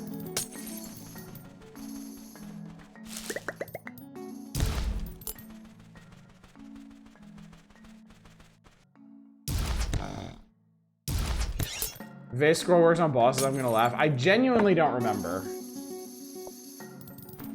I don't actually remember if it does or not.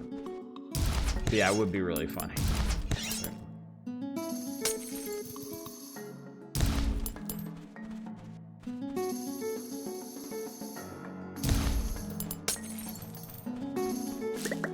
All right, that. Oh God, I'm paying attention to that.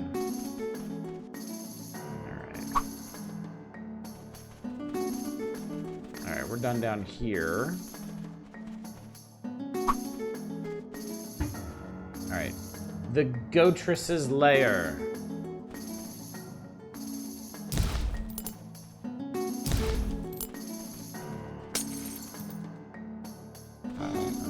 Oh God. Fuck that up. Alright, you ain't the Goatress.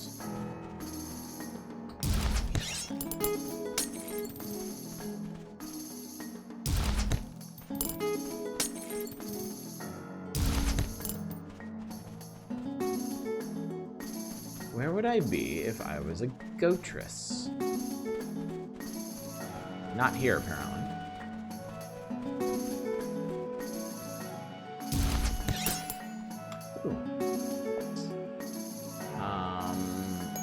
Shoot arrow is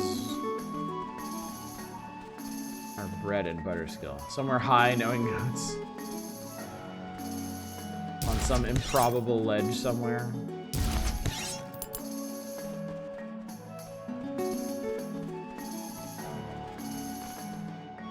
It's the Goatress! Yeah! What? Be nice, I'm perfectly pleasant, you ugly little block for a head. You just want to steal our iron. Go away. Yeah. All right, well, that's obviously not happening.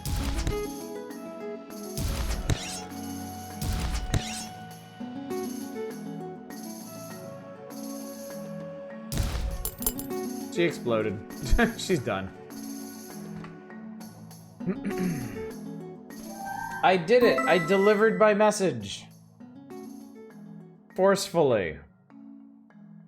Perhaps too forcefully. All right, we got Livia the Slime and Lempy the Goatman now. Good for us. Good for us. We're doing good work, chat. We're doing good things. You're back and you're unscathed. I might be a little scathed. Delivered your message straight through her skull. Those goats are a handful, aren't they? The Goatress can be nasty, but hopefully she heeds our message. We wouldn't want her to hurt our new mushroom friends. Oh, you brought back a chest, I see. Did it belong to the goatress? Well, she was awfully mean to you, and I'm sure she doesn't have any use for what's inside anyway. Let's break it open. All right. Do we want to see warrior or thief? I love how gormless these guys are.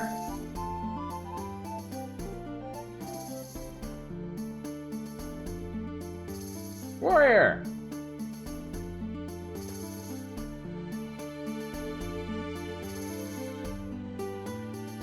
Warrior? The fourth? Thierf? Well, it's a tie, chat. I can't do anything now.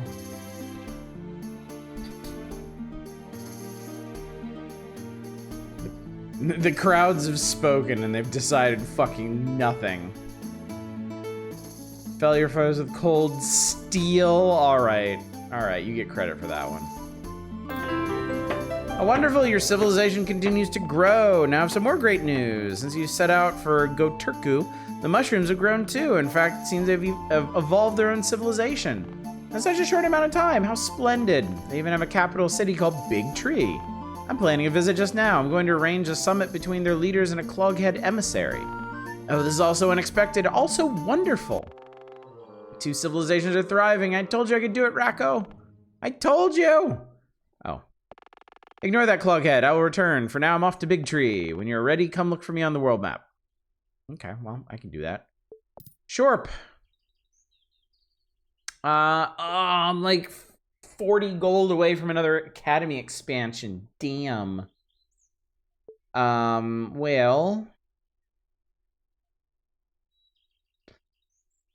I'm gonna do, in that case, I think we should upgrade things evenly. We'll do the Apothecary Fund and the Pottery School.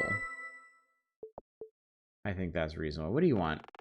Sproggy was acting awfully bizarre, wasn't he? Who's Racco? You must be asking yourself. Well, you see, 10,000 years later on an alternate timeline, Racco, god of time. Why conjure me to this place, little spirit? A god treads scarcely the realms of mortals.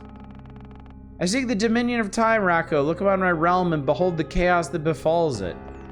All things tend towards chaos. Even little spirits know this. What effect would you have me visit on your realm? Return me to its youth, where sapphire rivers writhe through viridian forest and bloated frogs supped peacefully on the waters of the fen. And what purpose would that serve, little spirit? For chaos would only befall your realm once more. Hear me, Racco. Upon the island realm of Clog dwell a simple folk, the Clogheads. There they tend sheep and live in harmony with the earth. I am familiar with the Clogheads and their tiny realm. What does a little spirit know of a people so far from its home? I am the most learned among the spirits of Sprog and know much of what my kin knows not. Strange little spirit you are. I beseech you, Racco, seize the Clogheads from their tiny island and stow them in the meadows of young Sprog, that they might be stewards of order in my realm. And why should mighty Racco grant the wishes of a little spirit? The gods take pleasure to meddle in the affairs of little spirits and mortals alike. Clever spirit. Mighty Racco. You amuse me so. Behold, and I will do as you ask.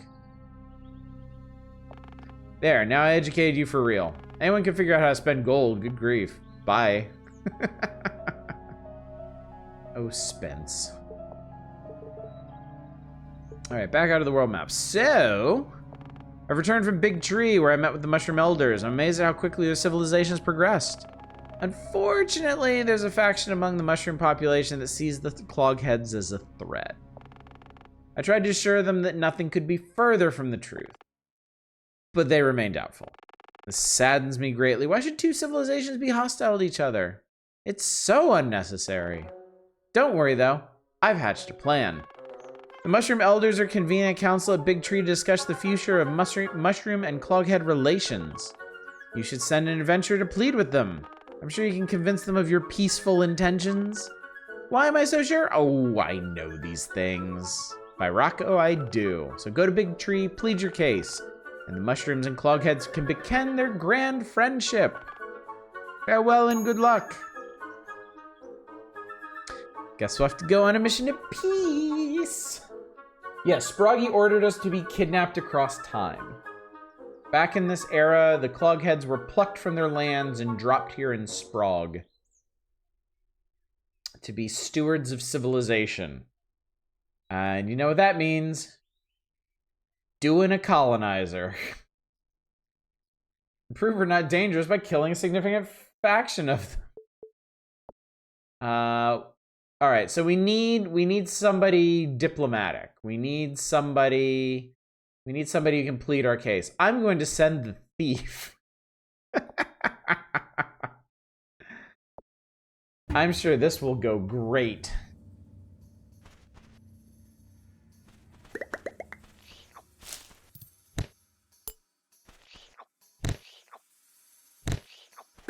That seems bad. Why can't I hurt that guy? Okay, hang on. We need an examination here. Oh no, not good. This thing radiates a ghostly blue light, which means it's evil and should probably be killed. Well, I seem to be having some trouble hitting it. Like at all? Oh, I am so dead. Alright. Juke swaps places with an enemy and deals damage. Hide in shadows goes invisible. Fire Trap is crazy powerful, but I'm gonna take Juke first because it might get me out of this mess. Oh, is it life linked with nearby monsters? Is that what's going on? There's no enemy. Oh, because I already killed him. Yeah, you were right. You were in fact correct.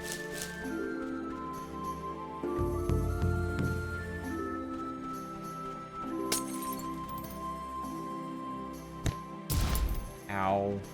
I keep forgetting it's Bomberman rules. Book of Vitality, yes. Oh look, I'm a ninja! I'm a ninja!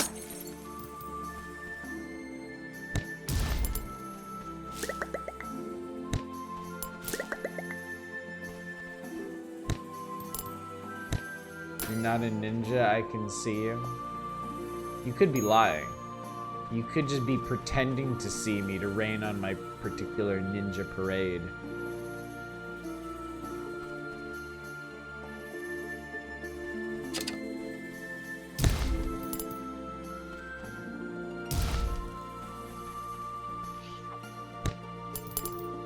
What's up, $10? I Cud Jr.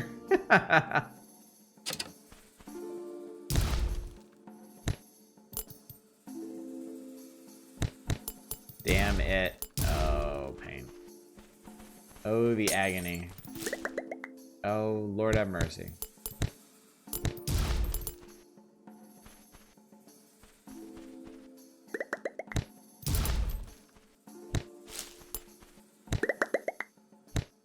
Blip, blip, blip.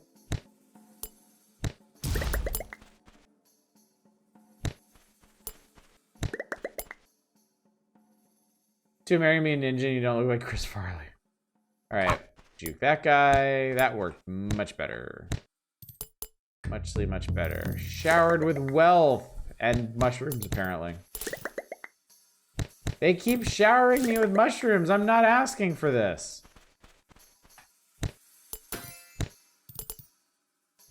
Why am I being hounded by mushrooms in the mushroom realm? It makes no damn sense. Let's see. Ooh, your trap's gonna be triggered twice. Hell yes. Oh, that's gonna hurt. Yeah, I didn't think that all the way through. I'm not supposed to have fungus growing in your shower. Alright, well, down we go.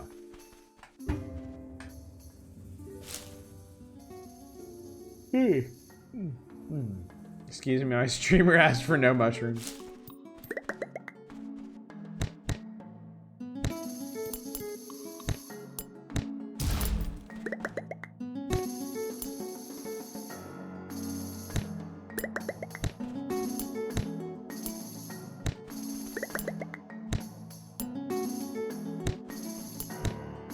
There we are.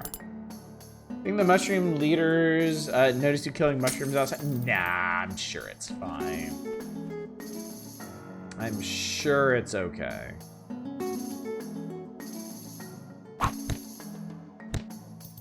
So juke doesn't really help with the damage you take. Ow, fuck, I went the wrong way. I have 1 hit point, chat. Hot diggity damn. Let's use that. Well, let me see if I can. I want to find a. Okay, yeah. Health potion. Yes, use. Haha. Perfect. The last HP is the only one you need.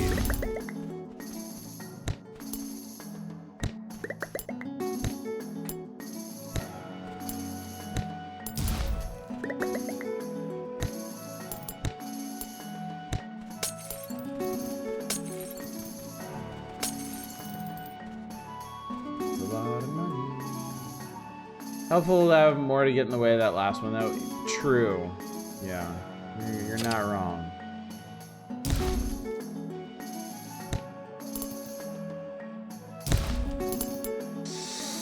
Okay, I might be able to juke my way out of here. Yeah, not really.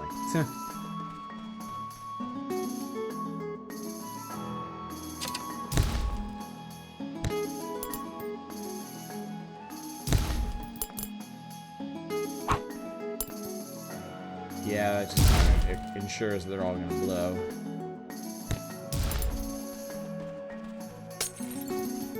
Red slimes are kind of a pain in the ass. That's better.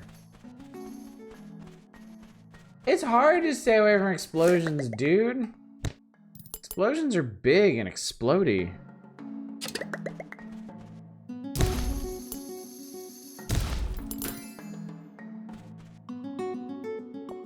Backstab. Deal 1.5 times damage to random adjacent enemy. Okay, cool. Imagine that'll be useful on bosses. Oh shit, why did I pause? Tactical error, chat. Wintry tides, hear my call. I globetrotter that explosion up and make an implosion. Ah, there was a health shrine down here. Okay. Scroll of Blizzard. Chris of the Whips King. Yes! Heal when things die. Trish really liked your bit about explosions. Started playing on a loop until I paused it.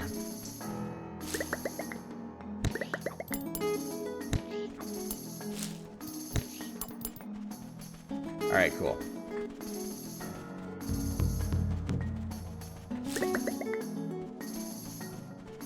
What compelled me to do that? I don't know, chat. I mean, it is more experience, at least.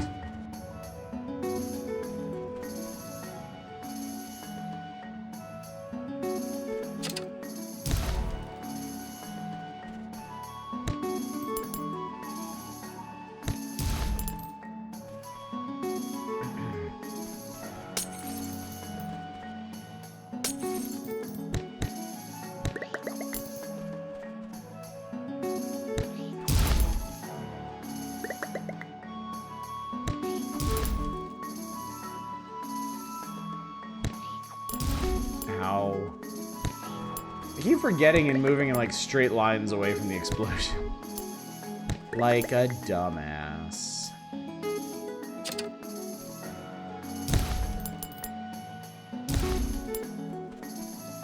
Whoa, it's a big old forg. Oh, he just licked me. Now he's dead. Can't make peace if we don't meet all the residents.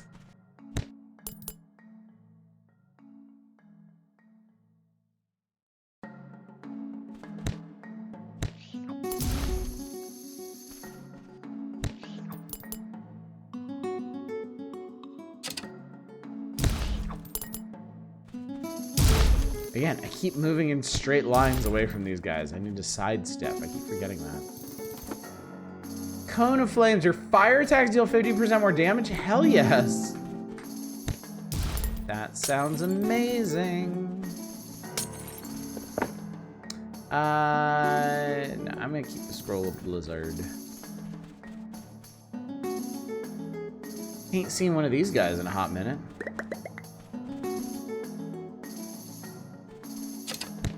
Ow.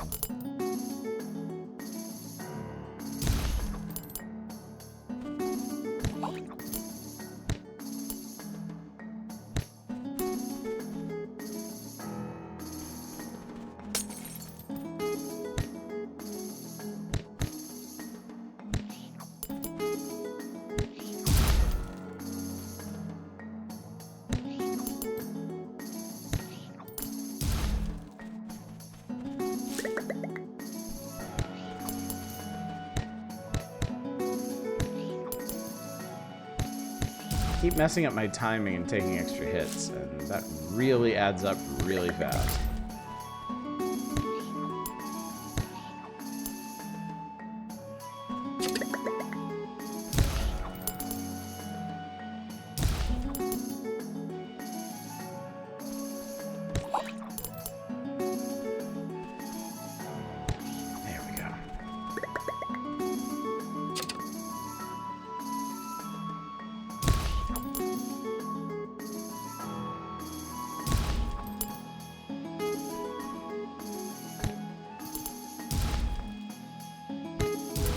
Letting these fire traps take care of things is really gratifying. Okay, looks like we've actually searched this whole area. And I'm back to full health anyway, so. Chambers of the Council! The Clogheads are most destructive indeed.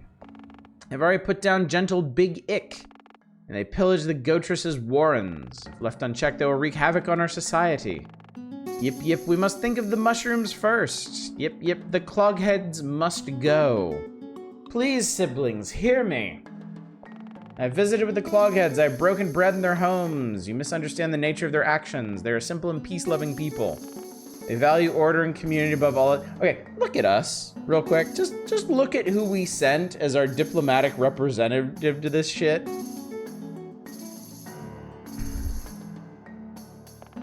And they mean us no harm, clearly. Consider how bountiful a friendship with the Clogheads might be. Can we not put aside our perceived differences and unite under one common goal? Look at Cloghead, one has come to plead the case for its people. Pay attention to how cute and peaceful it looks. It is sort of cute. Yip yip, and peaceful looking. You say so, man. If you say so. Yes, yes, come, gentle Cloghead, enter our home. Meet my siblings, my wonderful mushroom brethren. Sproggy's mushroom costume comes off. Uh-oh. Oh, why this is villainy! It's a Cloghead plot! How devious! Yip, yip, that's it. That is all. Let us declare war on the Clogheads. Yip, yip, let us declare war. Unleash the Hulk Shroom. Oh, God. Oh, Jesus.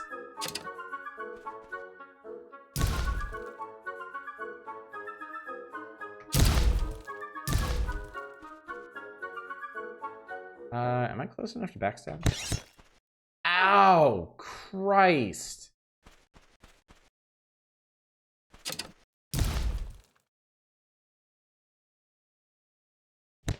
Okay, well, I got him, so. I survived. Yeah, thank you so much for helping, Sproggy.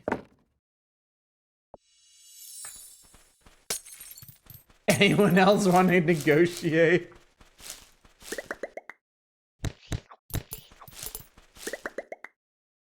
Make sure we got everybody.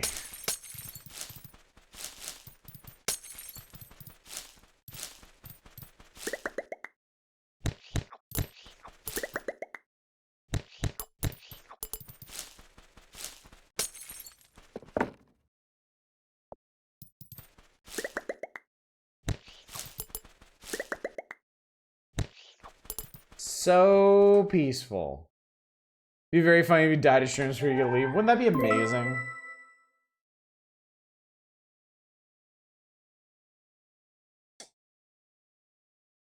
Hooray, we did it, chat.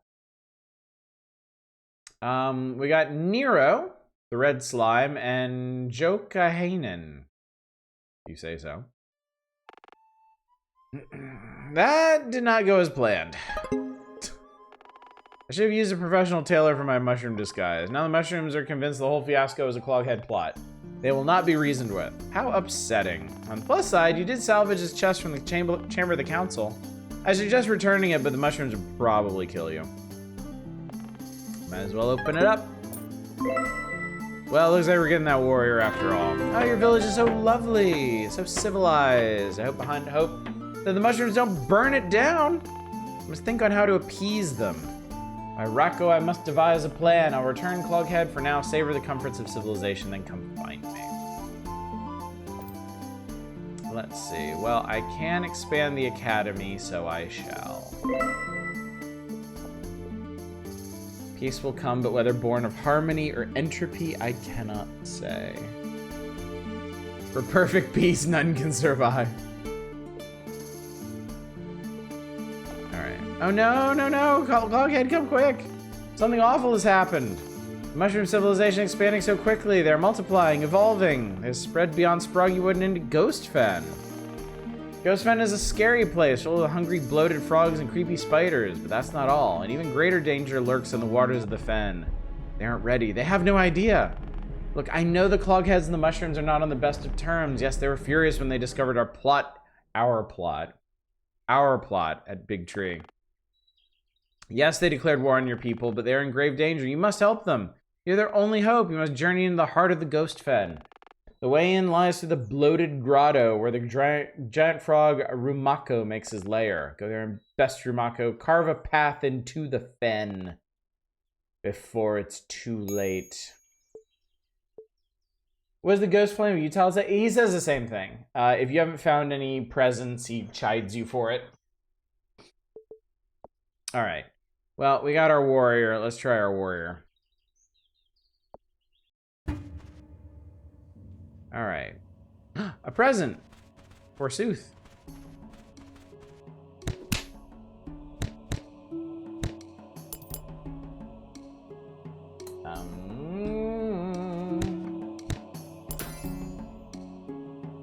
Got me a level up. All right. They have cleave. Attack each enemy around you. Charge. Hits an enemy 2+ spaces away. Shield wall ignores all damage. And Dervish, bounce to enemies within 2 spaces. And okay, cool. I think, well, we'll do cleave. I got a snow clog! Hooray! How lovely.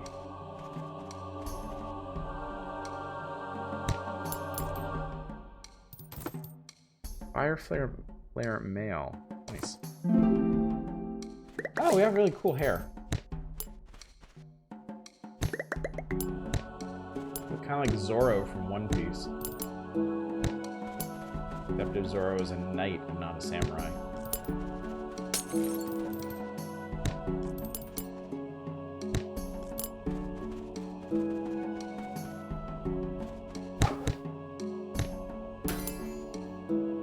Another level up, give me that charge.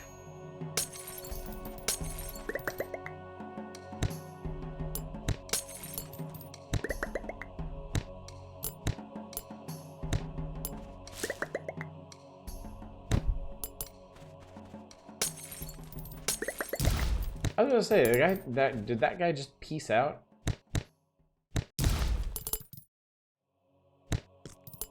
There we go.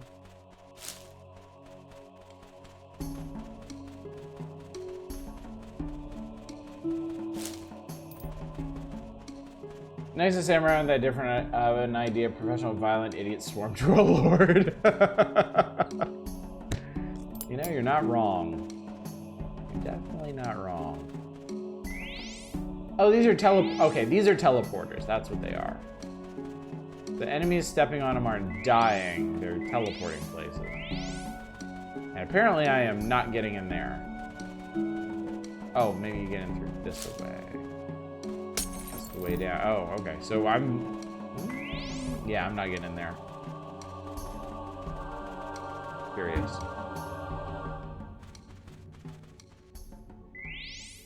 Swoop. Going to Barkley, that is dying.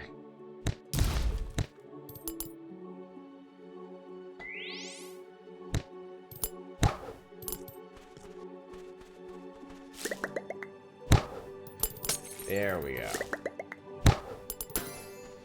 Yeah, level up. Yeah, we'll upgrade cleave.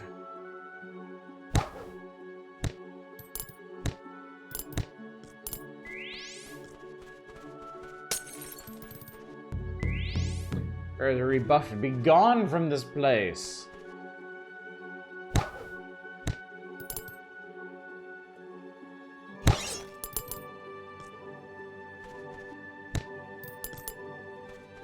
Be gone. What's up, Lord Crispin? Good to see you.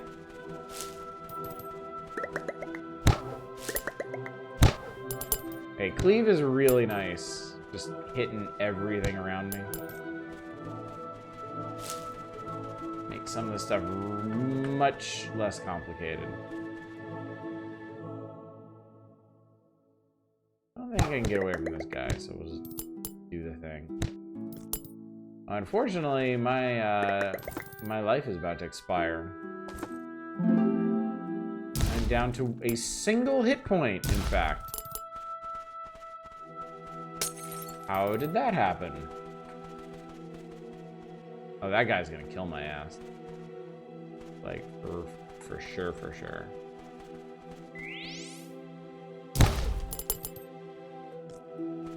Wow, okay. That saved my ass completely and utterly. Ow, fuckhead.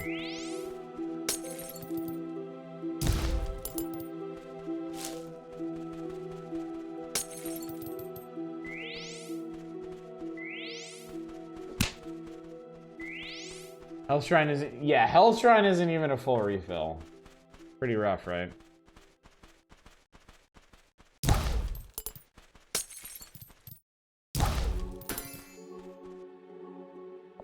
Hey, I made it to level 5 and got Dervish. So that's nice. I hope we can find some items.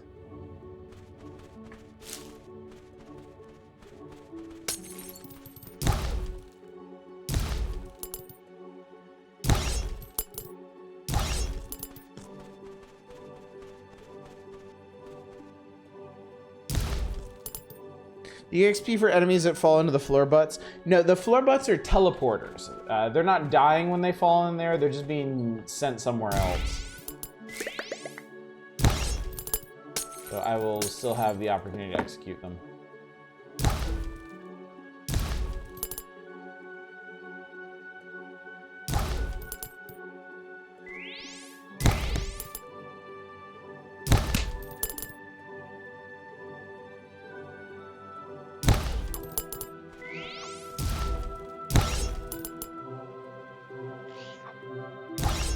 Okay, this is an exceptionally bad situation.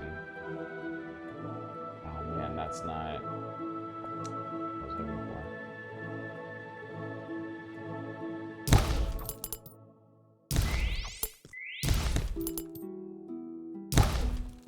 I gotta start. Oh, I died. Shit. Man, I need to get rid of those black slime piles. Let's try that again. Let's just go back in. Our gormless little buddy here. Oh god, I don't have it yet.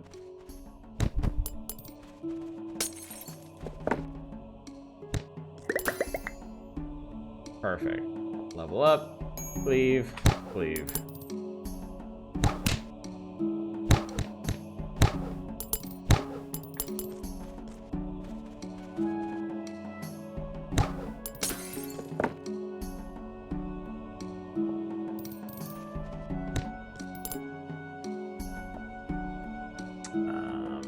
I didn't actually end up using charge. I'm gonna take shield wall instead this time. I don't doubt that charge is good, but yeah.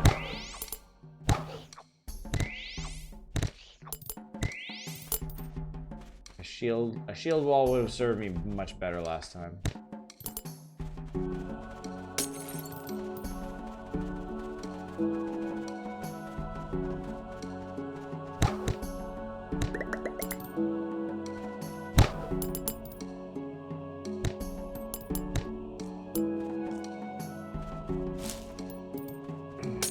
Ah, damn it.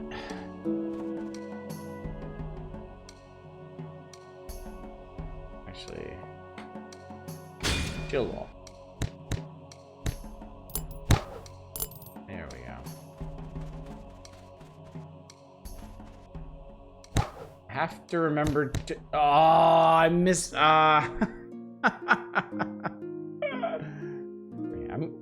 Okay, here's what I'm gonna do. I'm gonna go back to previous dungeon and practice with this guy. Let's go back to Ikikolo and see if I can beat this place with all the guys we got. Because Ikikolo is pretty straightforward.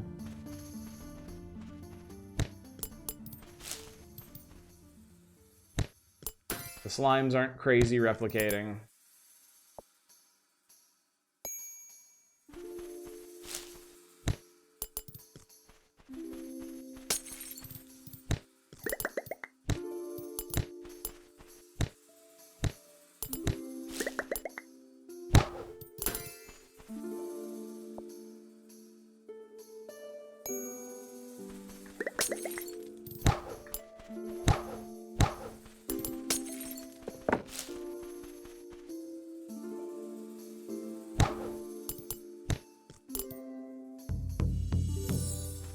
Cool. Everybody got turned into pottery. I'm keeping this.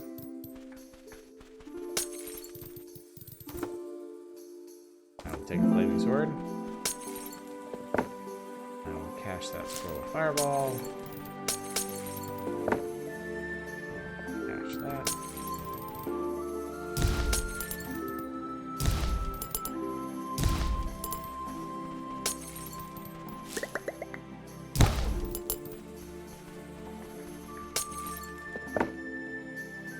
I mean, honestly, it just makes a huge difference. The big slimes only take 1 hit as opposed to 2 or 3. That really does make them significantly harder.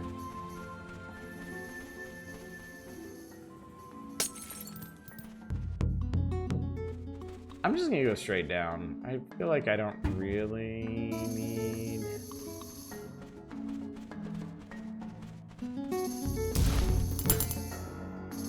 The shrine killed him. The fucking shrine killed him. Ooh, present. I wonder if I got that snowman despite dying on that run.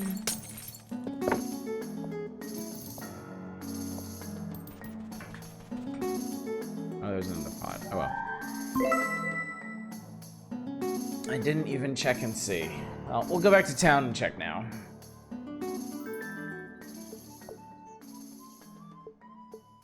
Storage.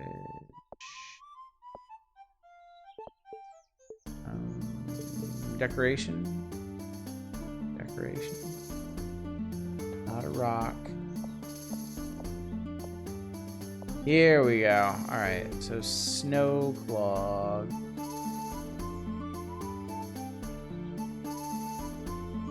You're right there.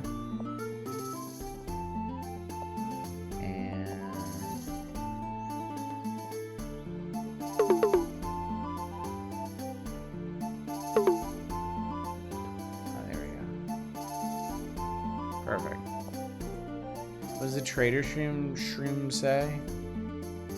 They don't say anything unless they have a little thing over their head. Ooh, your village is coming along nicely. Keep it up, mortal. Remember, old Tudivus is watching.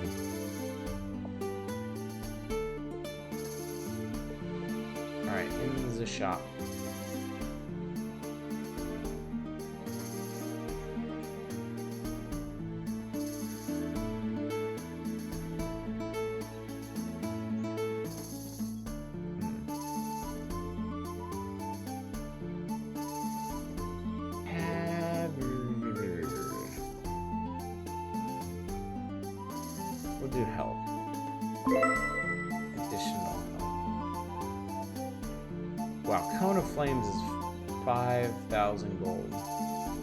There's a whole lot to sink your money into, chat.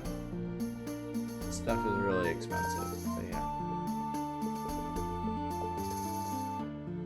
Okay, chat. Honestly, if y'all don't mind, I think I'm gonna end a little bit early tonight because I am honestly really tired. I am really, really tired, and I think you've got the idea. It's not a huge game. We've seen 4 of the 10 dungeons in the game. Time for a few bedtime episodes of TNG. With tonight's votes determined? What votes?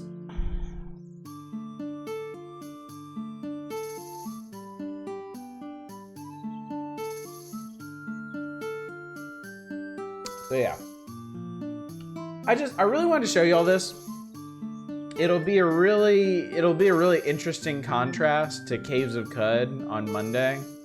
Because this is light and fluffy and cute, and Caves of Cud is so crunchy. It is so deep. There is so much to that game. Sproggiwood is fun and mellow for a long time, that stabs you straight in the dick with difficulty towards the end of the game.